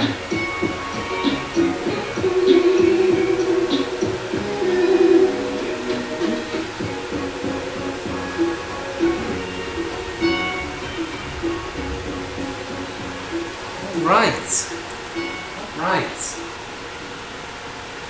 So here we are. We've got 47 minutes left in our mash. We're doing an extra long mash today because we want our efficiency to be a little bit higher than it was in the past. You know, we're looking to get a higher gravity. We want a 9% alt beer. 9%. We're gonna hit that hard shit. You know what I mean? This is gonna get bottled. A nice box. You know what I mean? You know what I mean? So yeah, then I'm interested in trying this once it's finished. Got a hell of a mellow Irish red, being quick carb, right? right now, right here. Right in front of me. And yeah, it's almost done. Just about. Got everything set up for where I'm going to take our bag.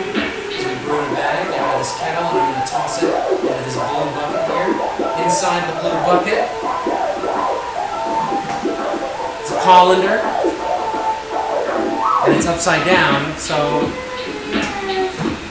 when I set the bag on top of it, I spin the bag tightens up, and then I squeeze it like a big tea bag. Big old tea bag. Giggity, squeezing it. Just can't squeeze it in there.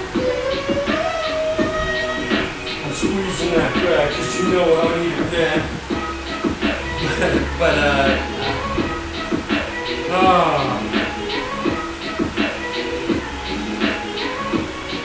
the downtime.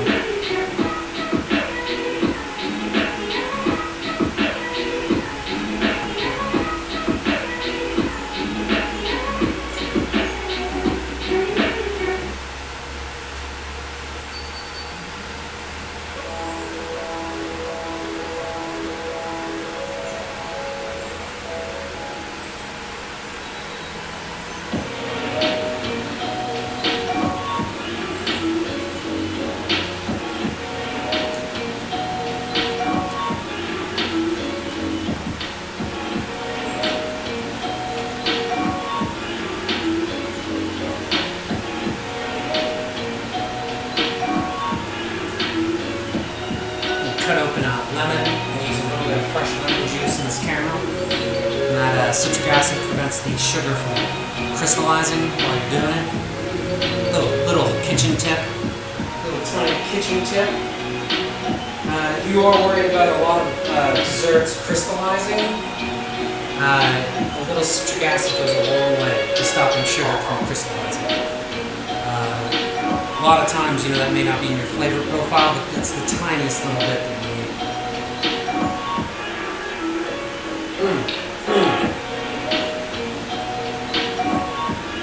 Yeah, boy!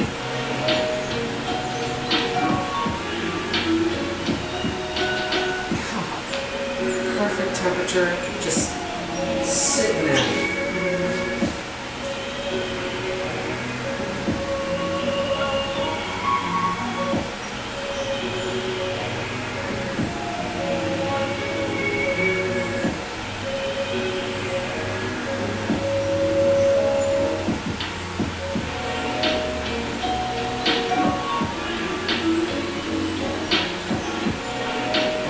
So good.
Dude, I'm sorry, man. I'm boring y'all, dude. This is work, man. Oh. I'm so sorry, man. You know?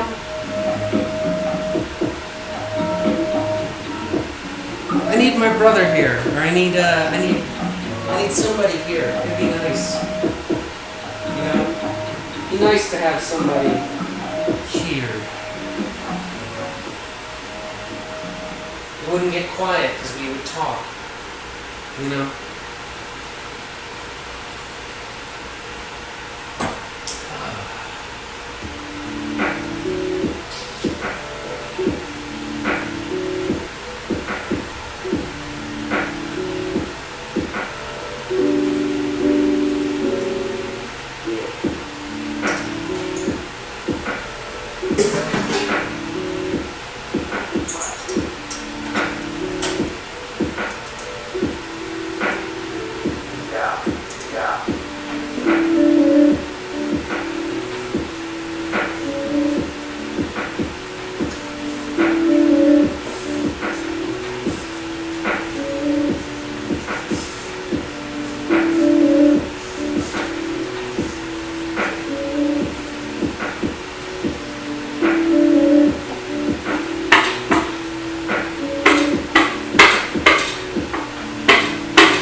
This is done.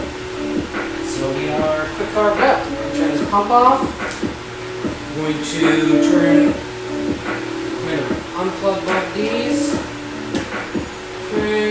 Whoop. Come here.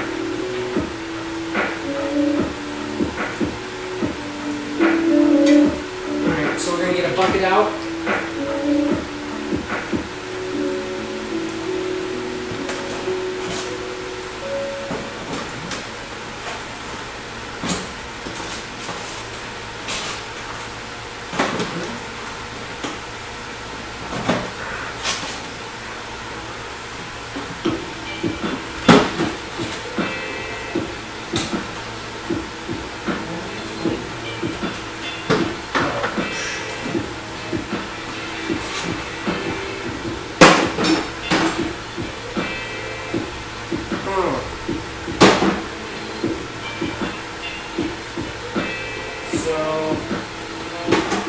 First, I'm going to turn this off and disconnect.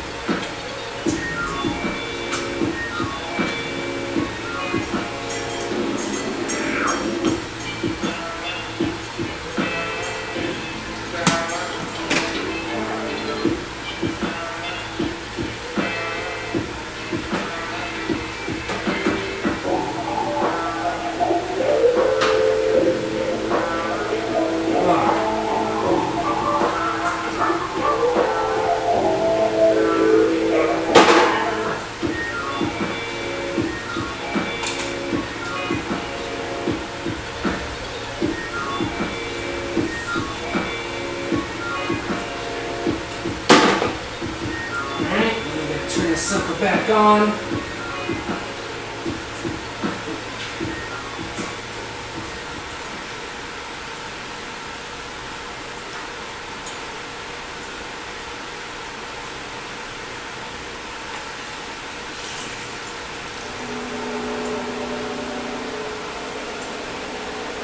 And it pumps all the crap out.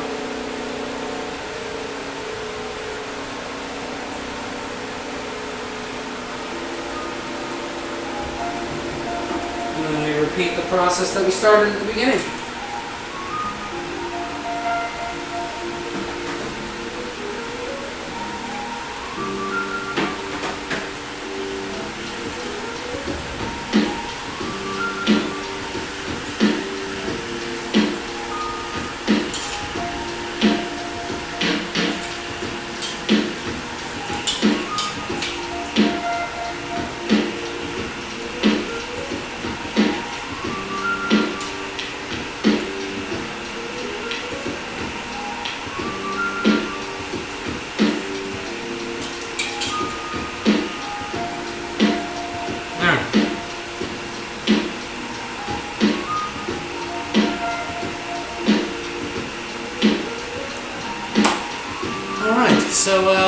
yeah, we've got about 30 minutes left on our mash. Temp's perfect. We just finished quick carbon of beer, so we're gonna have a little taste test of this beer in just a second. Everything is sanitizing at the moment. I'm gonna have to re-sanitize it after this, just because I'm paranoid. So I'm paranoid. And yeah, this smells good. I'm gonna. Yeah. Oh yeah. Oh, we're good. Oh yeah. Shut the CO2 off.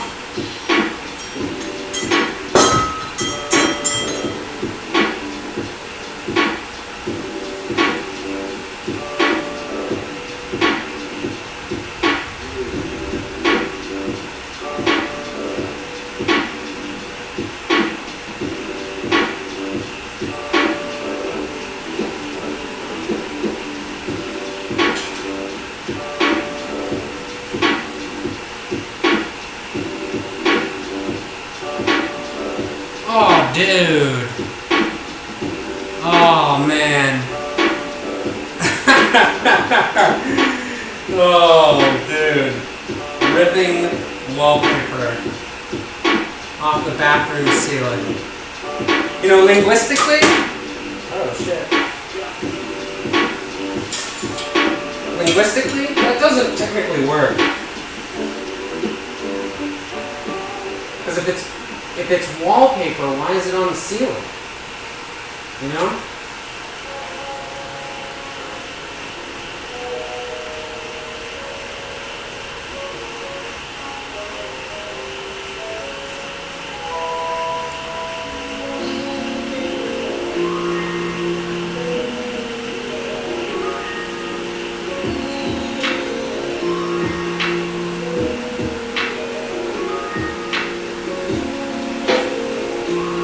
So it's at an angle.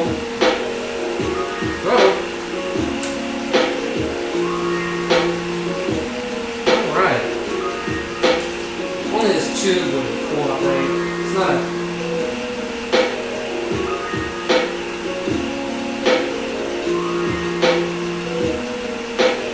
It wants to be pinched. It wants to pinch itself.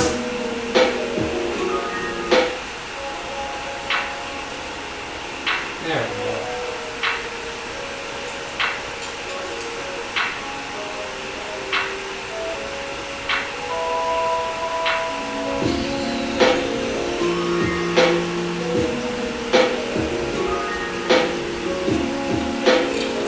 Oh!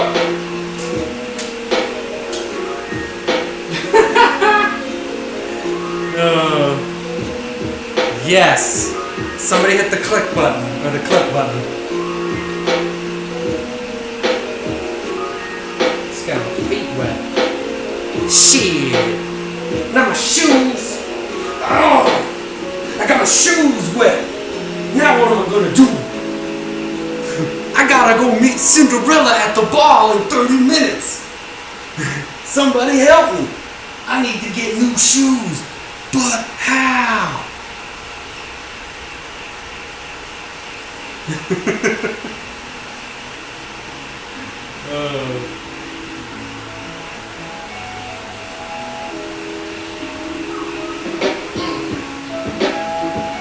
Ain't nobody gonna wanna dance with somebody who ain't got nice shoes on, man.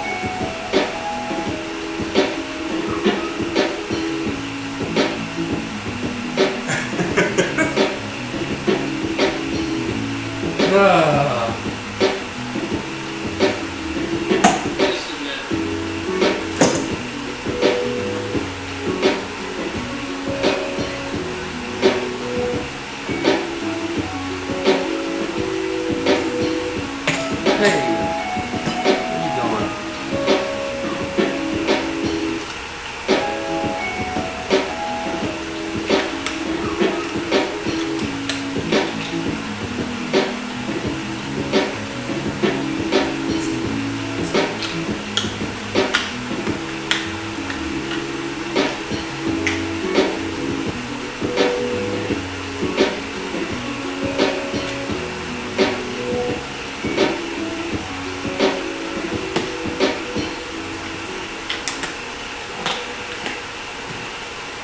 Just filling some water up in a bin. Just give me a second.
If you could only cooperate, please.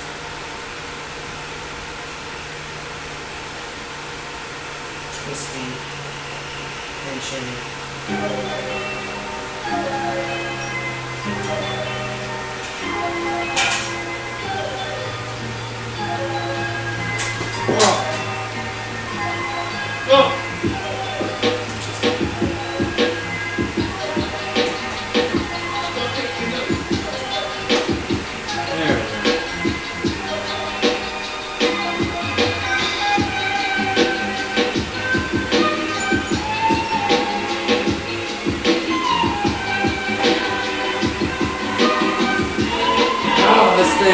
I'm gonna get better tubing.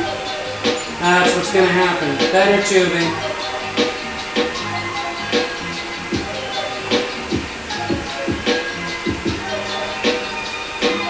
Hey, how's it going? Yo, thank you.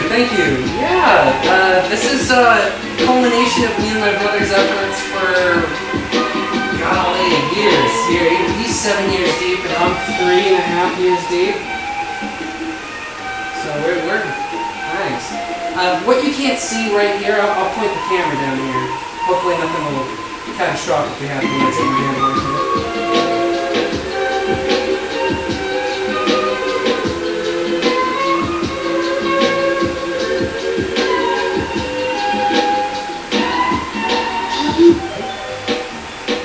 Oh, come on.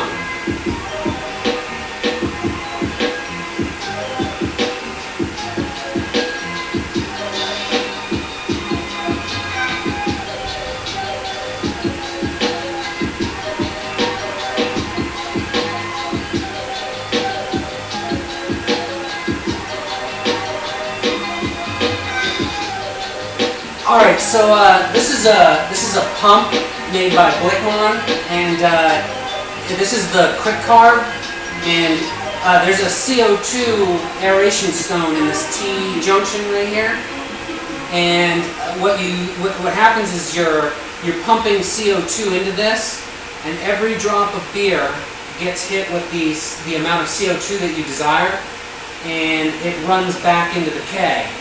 So you get a, and we're not sponsored or anything by these people at all. I just like their products. But yeah, it makes a beer that you just made drinkable within like 40 to 35 minutes. So, oh dude, thank you. Fair Morty.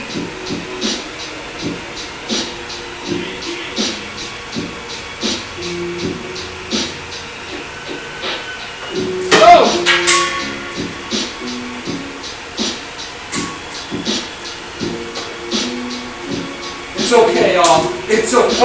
It's not okay.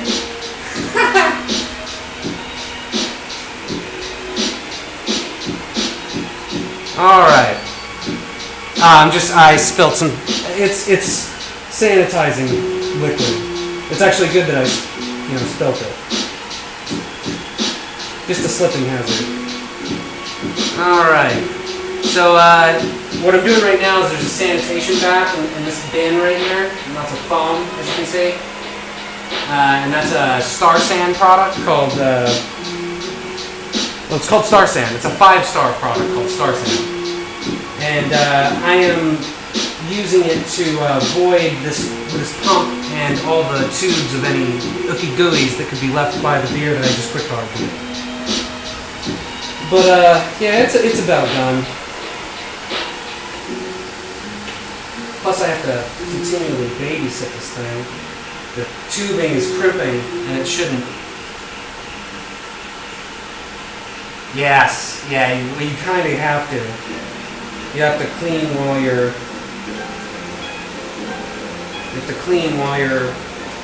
Doing your thing.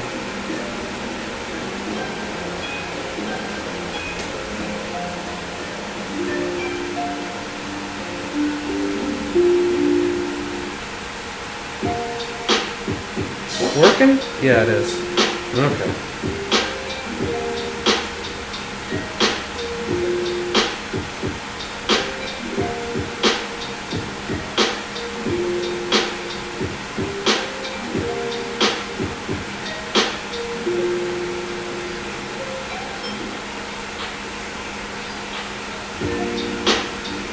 Alright.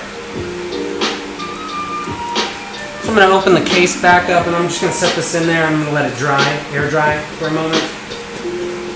It's got Star Sand all over it. I'm going to unplug this pump here. Boom! So yeah, I'm going to take this case, open it up. Oop! Wow, that could have been bad. I'm just going to set it down, open the case.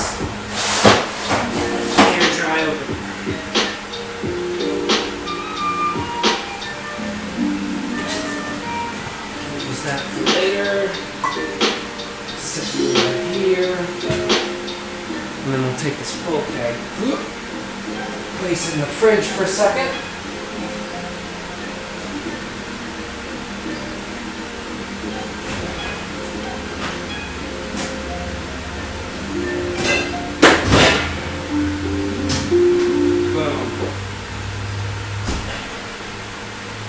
Fully carbonated beer. Ooh, that is dangerous.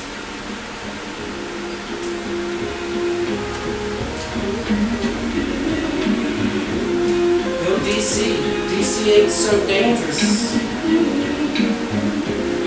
Night, Dax. Thank you for stopping by. Thank you. Have a good night. Sleep well. Auf Wiedersehen.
Alright, so please forgive me. Give me a second. Zafiti. Is that right? That's probably terrible. It's probably way wrong. Gotta fix this camera.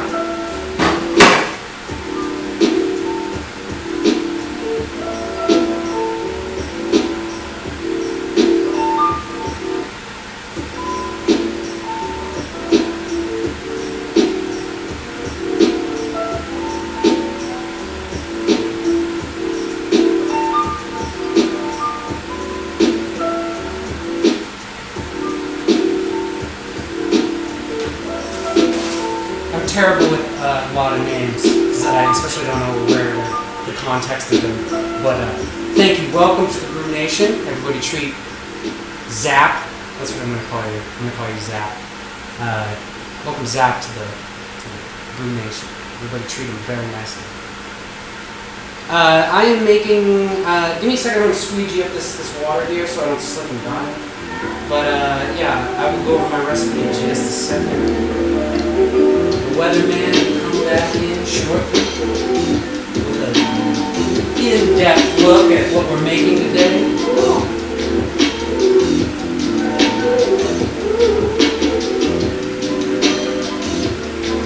All right.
Minutes left in our mash.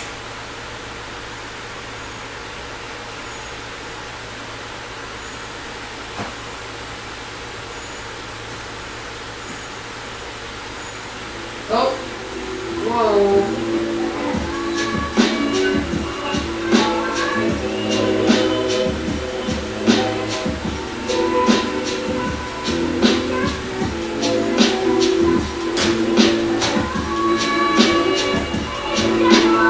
So,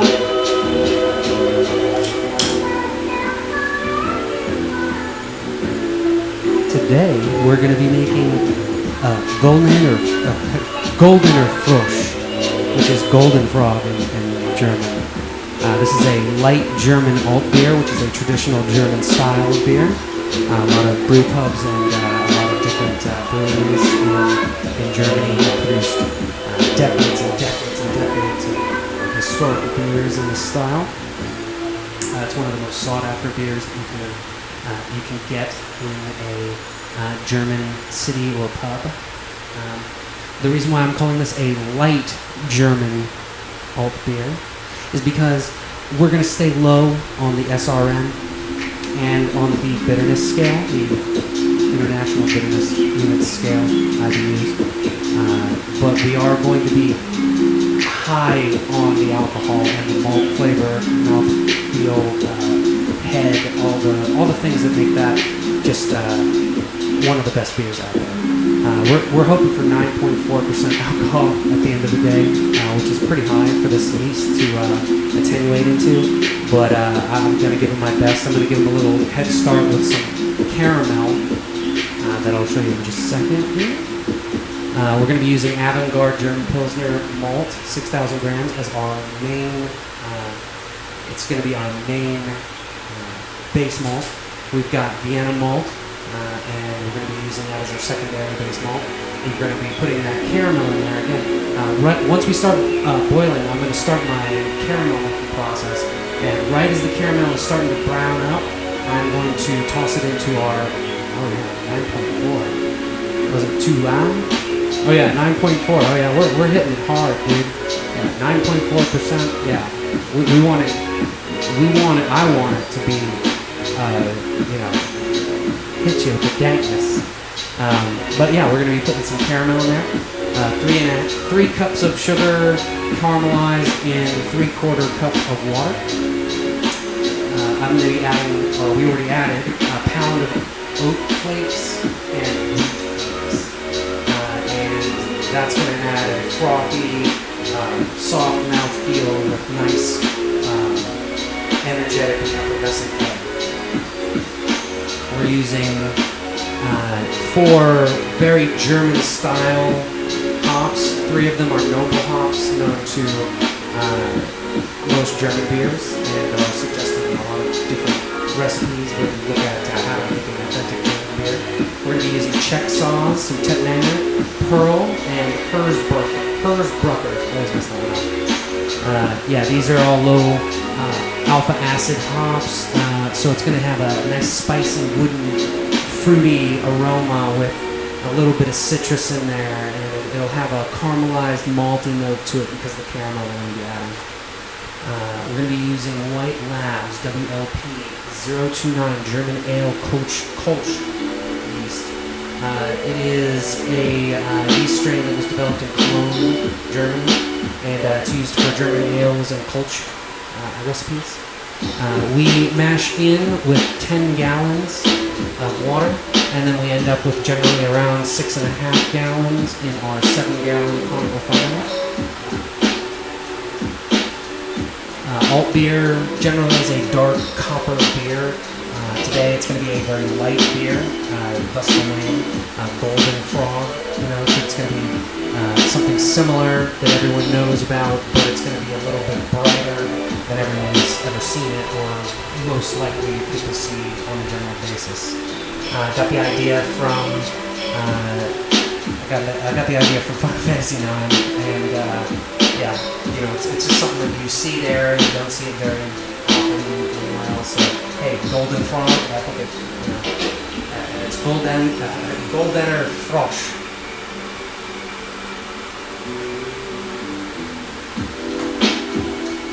That timer is about to go off. Feel it in my bones. Nope, we've got 10 minutes left. Alright. So, yeah, it's just a pretty good recipe in my opinion. I've made up this recipe myself. And I don't know if it's sticking to a very traditional style alt beer, but because I'm going with the lighter edition, and I don't know if caramel would be looked upon as something that would make it within the style or not. But yeah, you know, I'm giving it my best, and I'm pretty damn sure this is going to be one of the best beers I've ever made in my life.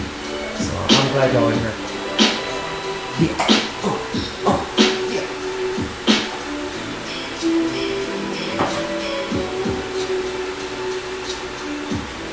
Woo, it is hot. It's hot up in here.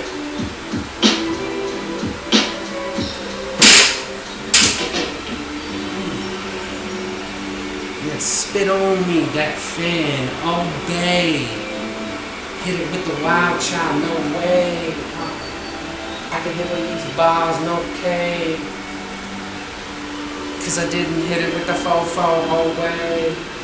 What did that even mean?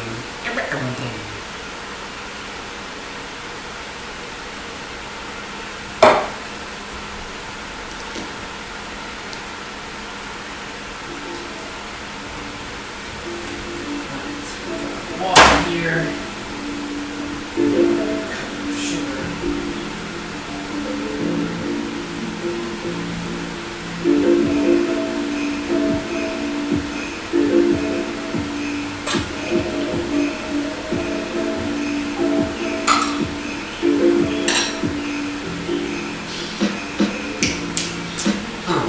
9 minutes.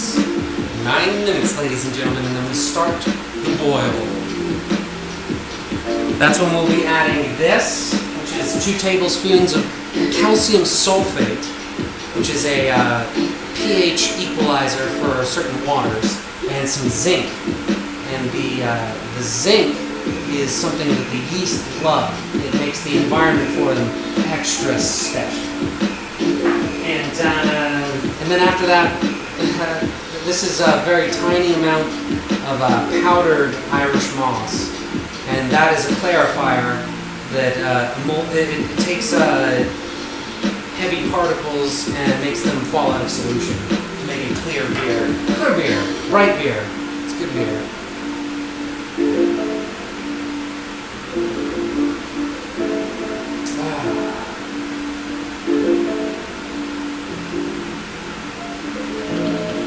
So if a brew costs you $15 $56, and you get a legit 5 gallons out of it. That's $10 for a gallon of dank craft beer that you made. You know? It's pretty wicked, in my opinion. You know? That's pretty raw. $10 a gallon.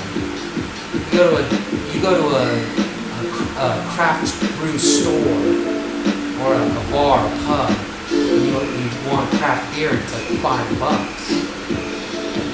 You know? But if you paid another $5, you get a gallon of beer. It's like, wow.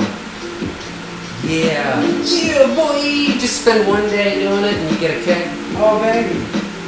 I encourage anybody out there who has not brewed a beer yet to go grab maybe even an extract kit and give it a go in their kitchen, because I swear it's one of the best hobbies out there. That's why I love doing this in front of y'all. That's why I love it. Like spending days doing this. That's why I've been doing it every week now, because I just absolutely love it. It hits my index, bitch. You know what I'm saying? Yeah. It hits my index.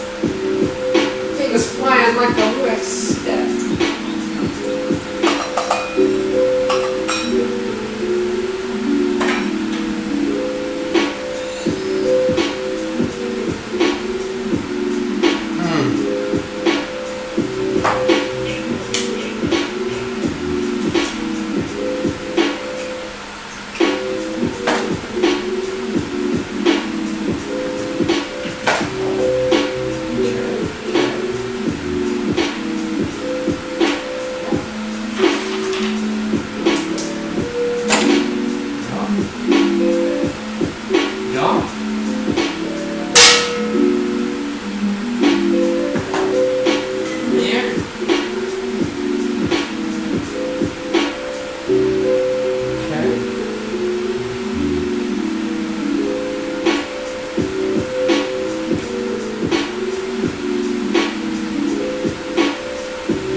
You're brewing more because you are running out.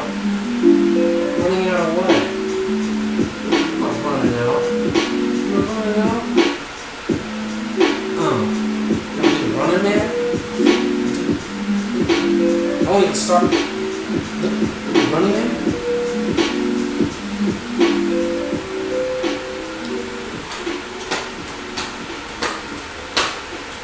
All right.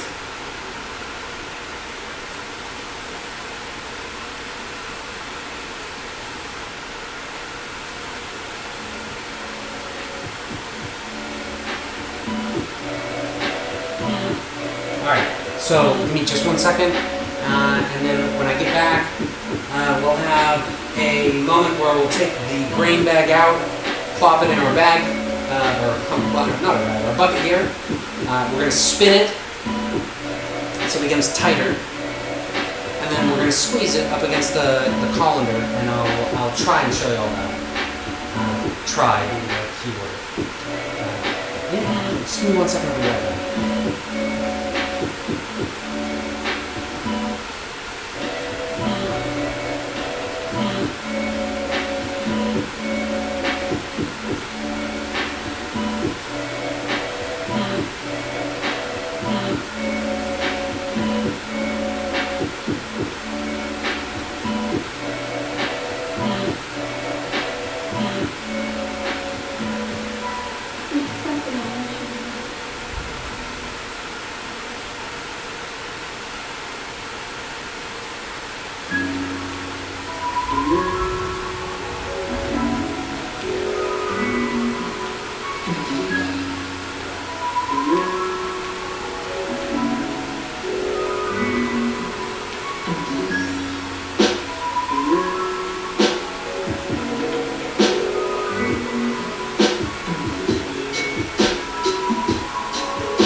about to go off in a minute.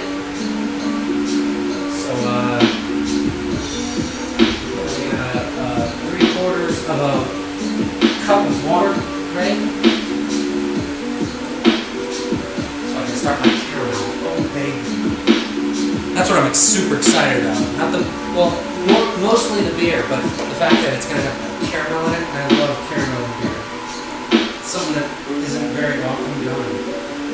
Caramel in a beer.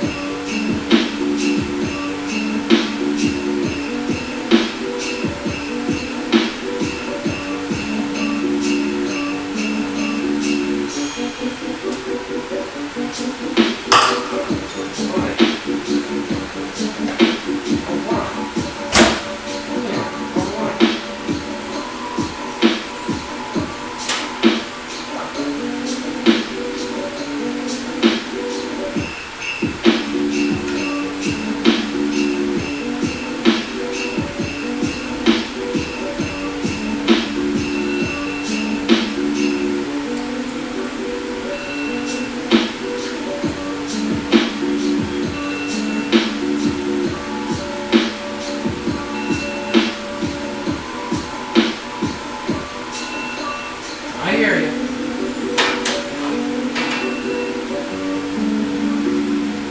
I hear you.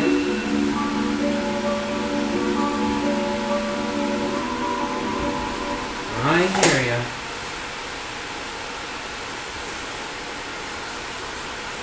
Alright, so while we make the caramel, let's switch over to this camera here.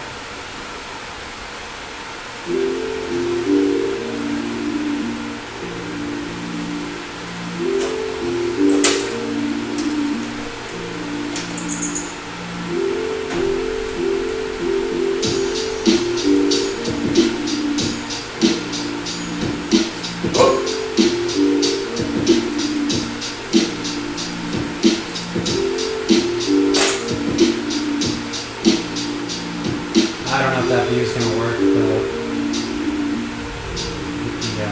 settings with the camera on. Well, maybe it will in the display. But, alright, so we're going to take the bag out.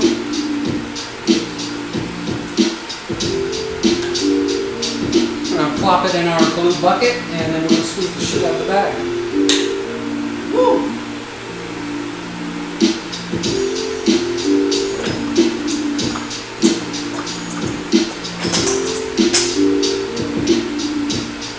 Oh, that's terrible. Oh, that's no good. That is no bueno. I'm gonna alcohol the hell out of that and rub it down.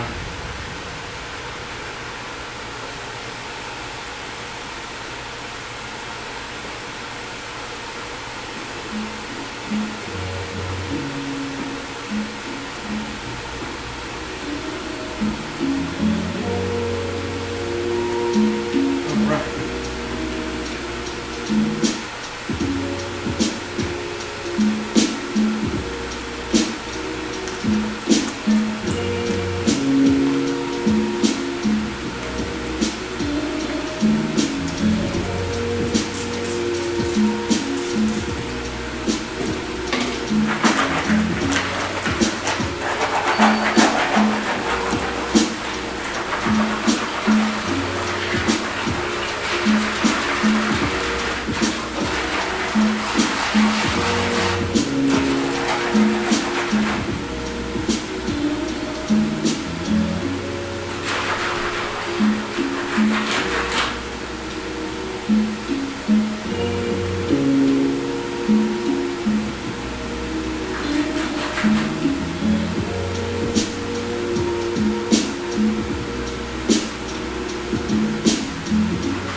Now,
grain. Pull it out of our water.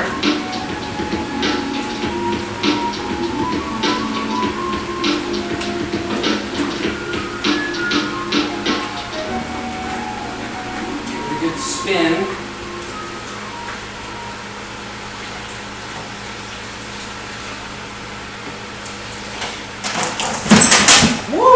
Close encounter. Close encounter of the 18th kind.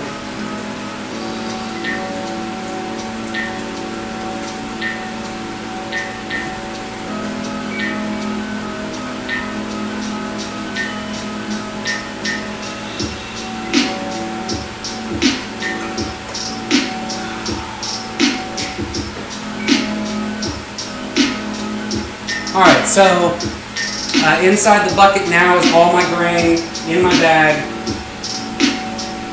I'm just going to squeeze the hell out of it. I don't feel like getting the camera all up in it because there's sticky work flashing everywhere, so just give me a second.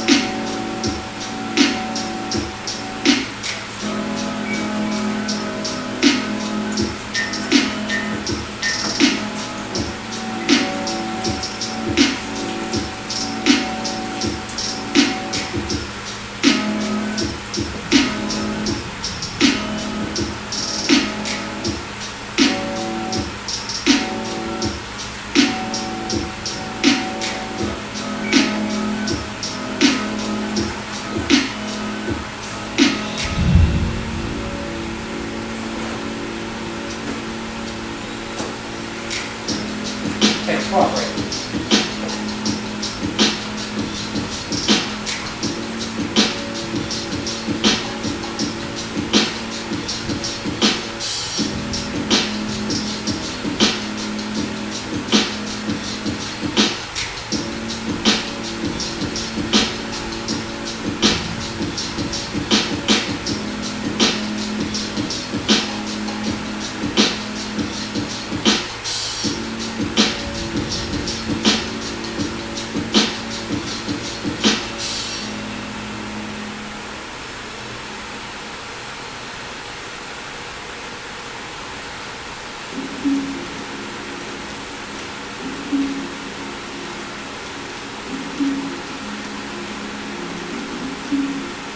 This is super hot.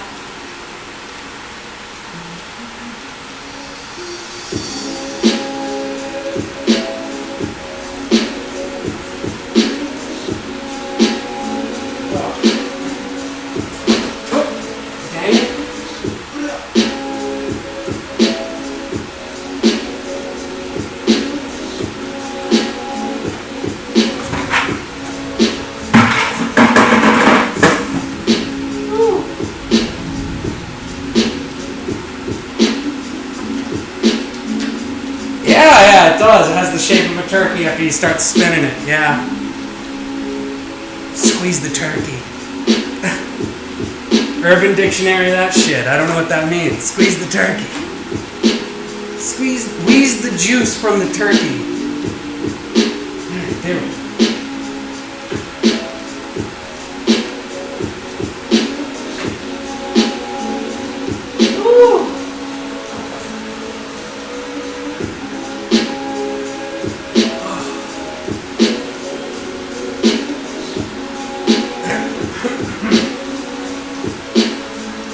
Alright.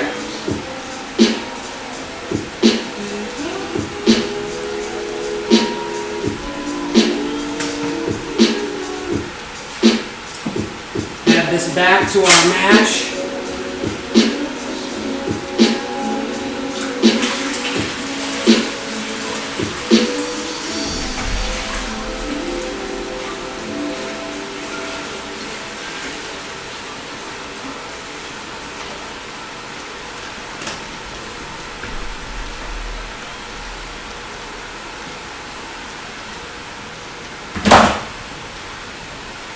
Alright, so let's start to boil.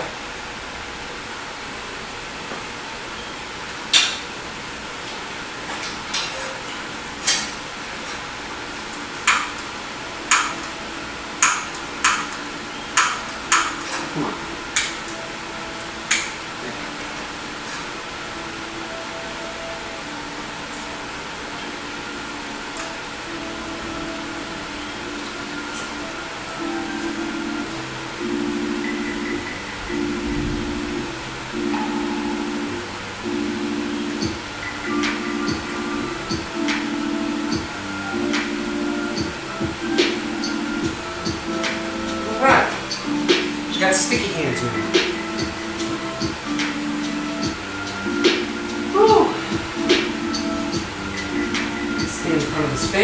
second. Holy moly.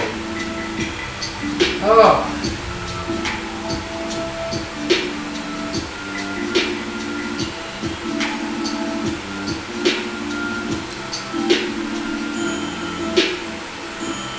Alright, so I have to go outside and I have to spray off a couple of things.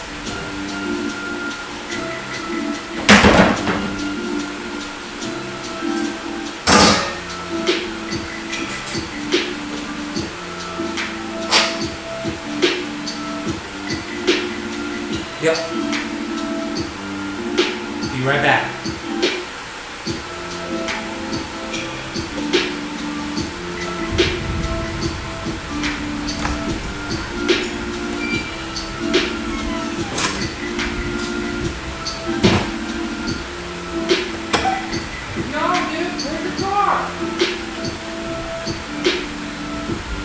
I see what you're saying. I was about to say, well, I haven't seen it in a new record. I hope not. Yeah. Oh, did you? Oh, shit, I didn't know that. Oh, so that's your new fly rod. Hell yeah. Mustang Corvette, yeah, that's moving up, in my opinion. Yeah, dude, have a good day. I'll see you later.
It's humid.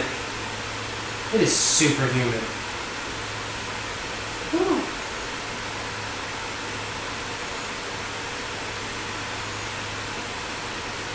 Oh,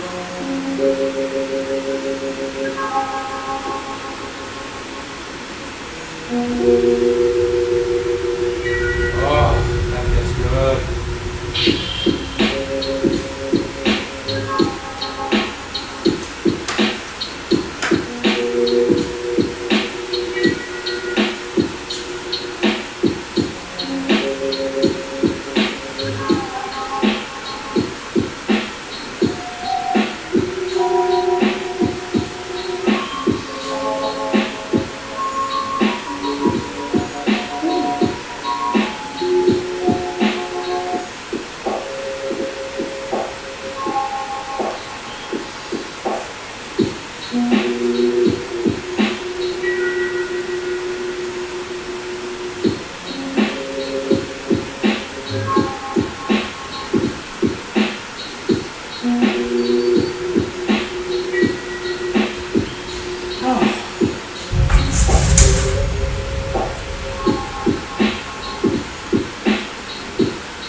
Go grab a knife. I'm going to cut this lemon open, spray a little lemon juice in our caramel pan. I'm going to start that caramel.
this caramel.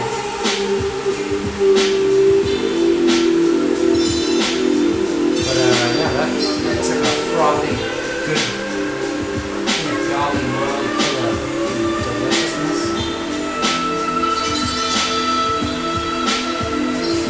We have a 90-minute boil today as well. We're trying to hit our efficiency and make things softer. We're taking our time. I'm not going to pull any of the stuff off the top. I'm just going to leave it in the bread. I think that's a good idea.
Morwick in the house.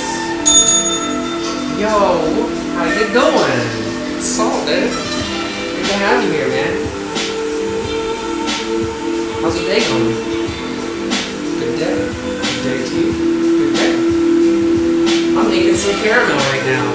Oh, with the host as well? Dude, thank you so much for that. Do that.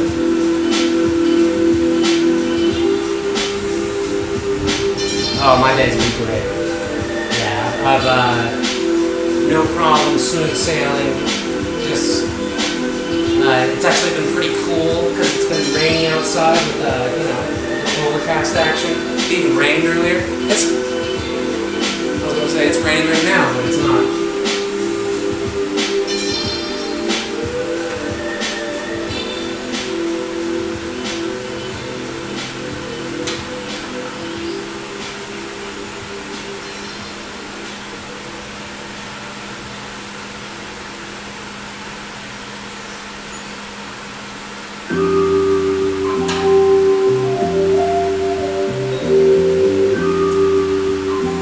Thickening up. We're bubbly. We're getting a little bubbly in that caramel liquid. This is an alt beer. I'll go over my recipe in a little bit. Yo, it's good to have you, man. How you doing? Throw it back with the new track. What's up? Yo, hey, nice. Double piece up. Yo, stars on the right, on the left. Yo, this is what we all about. We make it through beer, how we sound. Doing it, we gotta pay attention because if you don't, you're gonna fuck up caramel down low. I gotta move all slowly, make sure this is good, not dark caramel, because if I don't, nobody smell this.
love thunder.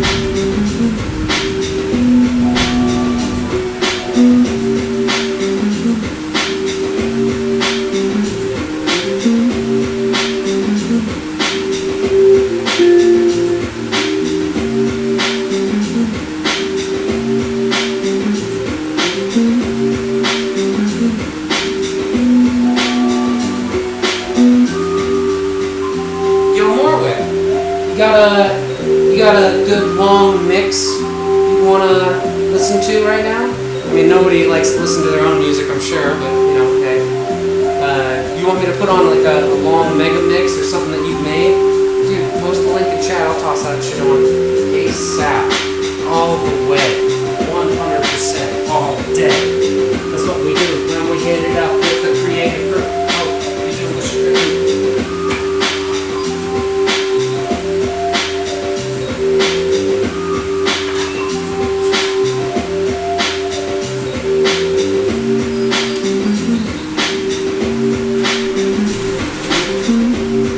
That scared the living dickens out of me.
Starting.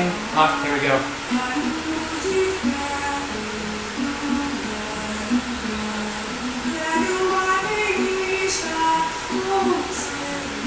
Be quiet, you.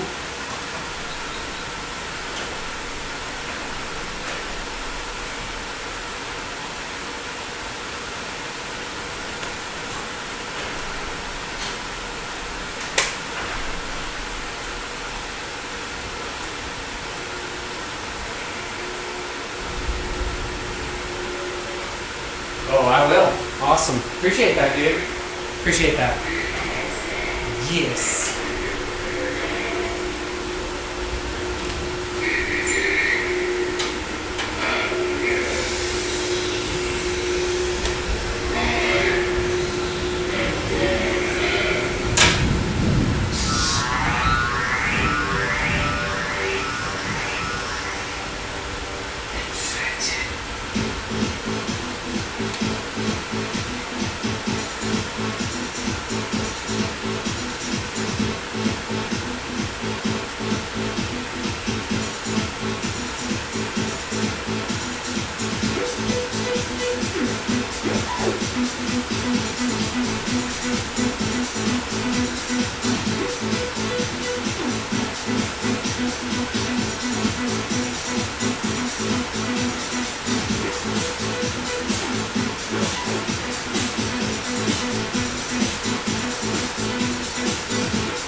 rains again. Pretty heavy too. I gotta shut the door.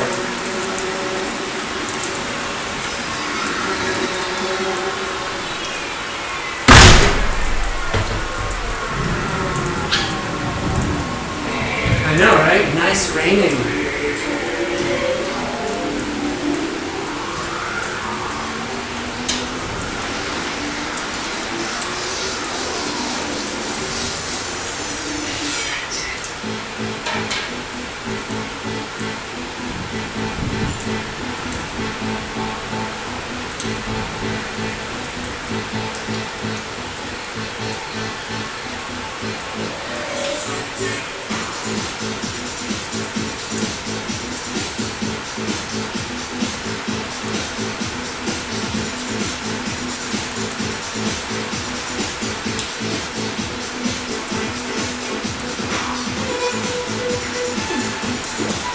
Golly, that's sexy. Bubbly sugar. Ooh, God, bubbly sugar. Oh, I love it.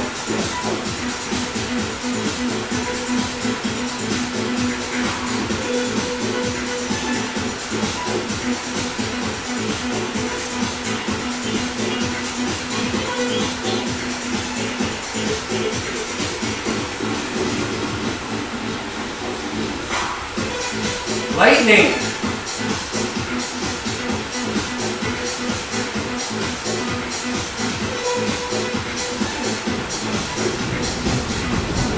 Close lightning. 10 miles.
Oh, okay. I am making a German alt beer. It is a old beer style from Dusseldorf, Germany, and I am substituting Munich malt or a dark SRM, dark malt with a little bit of caramel. But I'm not going to let the caramel darken up. I'm going to let it stay like golden before it darkens up like caramel does. And then I'm going to add it into there. And then afterwards, I get to reward myself with a cold, delicious, brand new beer that me and my brother made, Hello Vermelho, which is an Irish red. So stoked, yo. I'm just trying to, trying to make sure that this doesn't get out of control, because once it does start darkening up, it happens fast.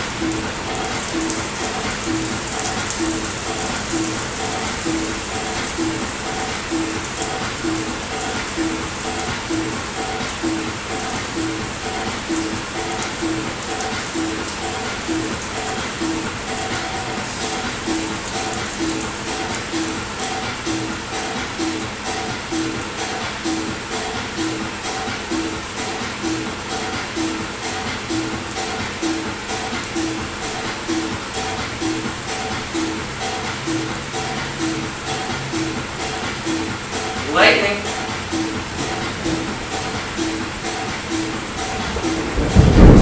Pretty close. That one was like 7 miles. Oh.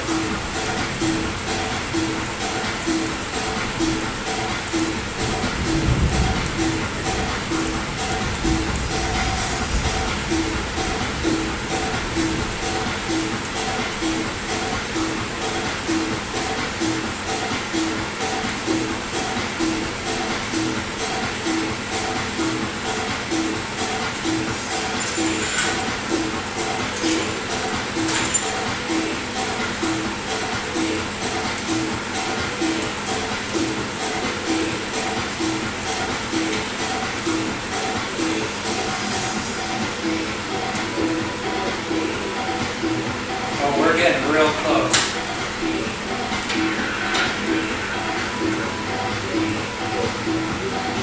We're getting real close.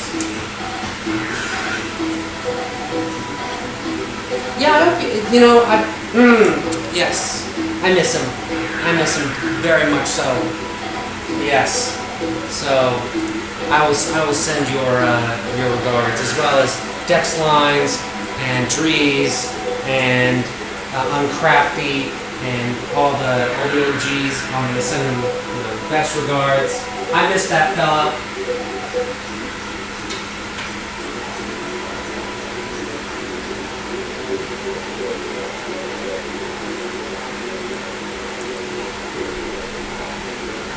I miss that fella. Like a lot.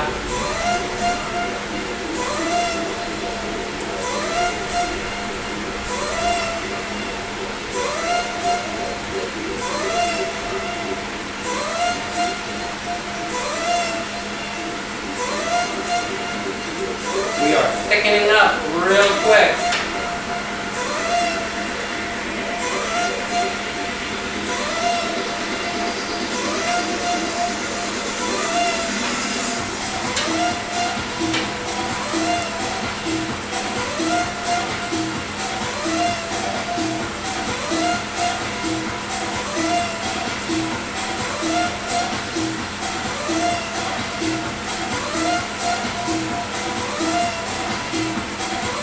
We're getting close to a boil over here.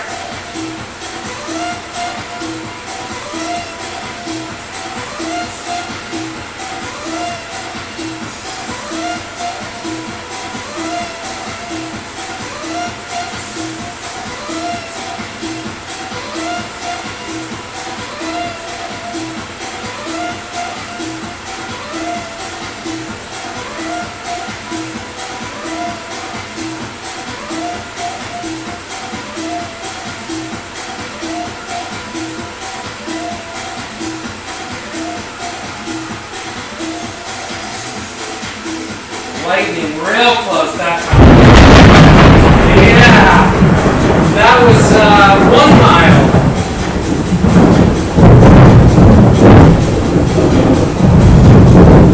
"2017 Twitch streamer gets struck by lightning live on national television." He is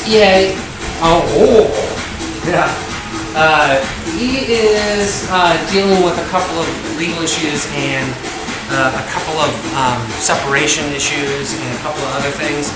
So he's got booked weekends, you know, and yeah, exactly. Crunch time, you know, crunch time.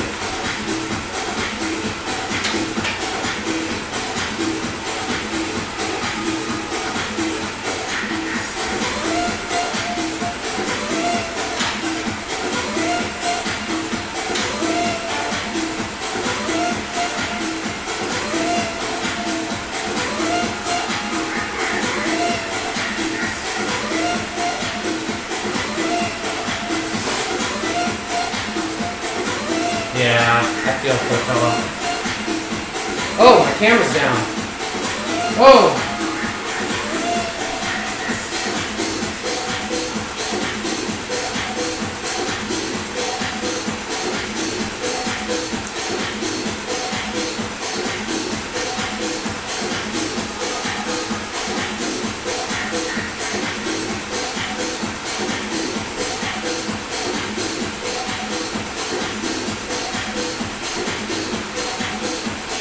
Huh.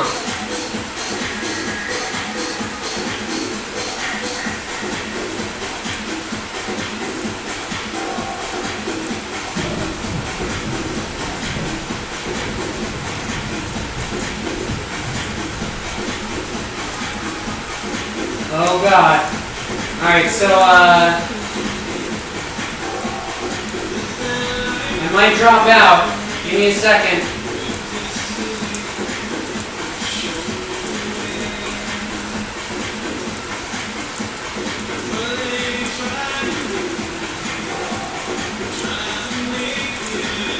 Yep, give me a second. I'm gonna... this didn't happen at this one moment.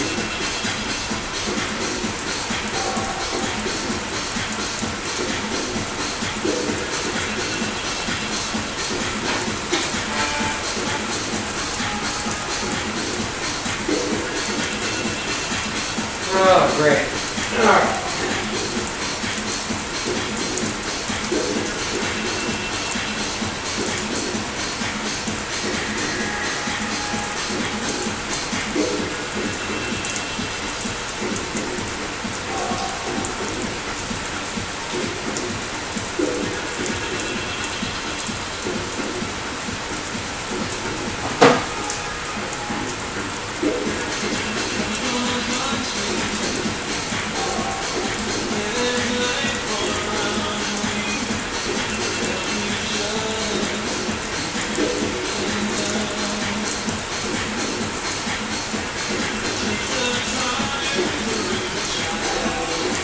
Alright, y'all, give me just a second, I'll be right back. I got a fried camera, I'm probably going to have to reset the computer. Yeah, just give me a second, I'll be right back. Please don't go anywhere, please.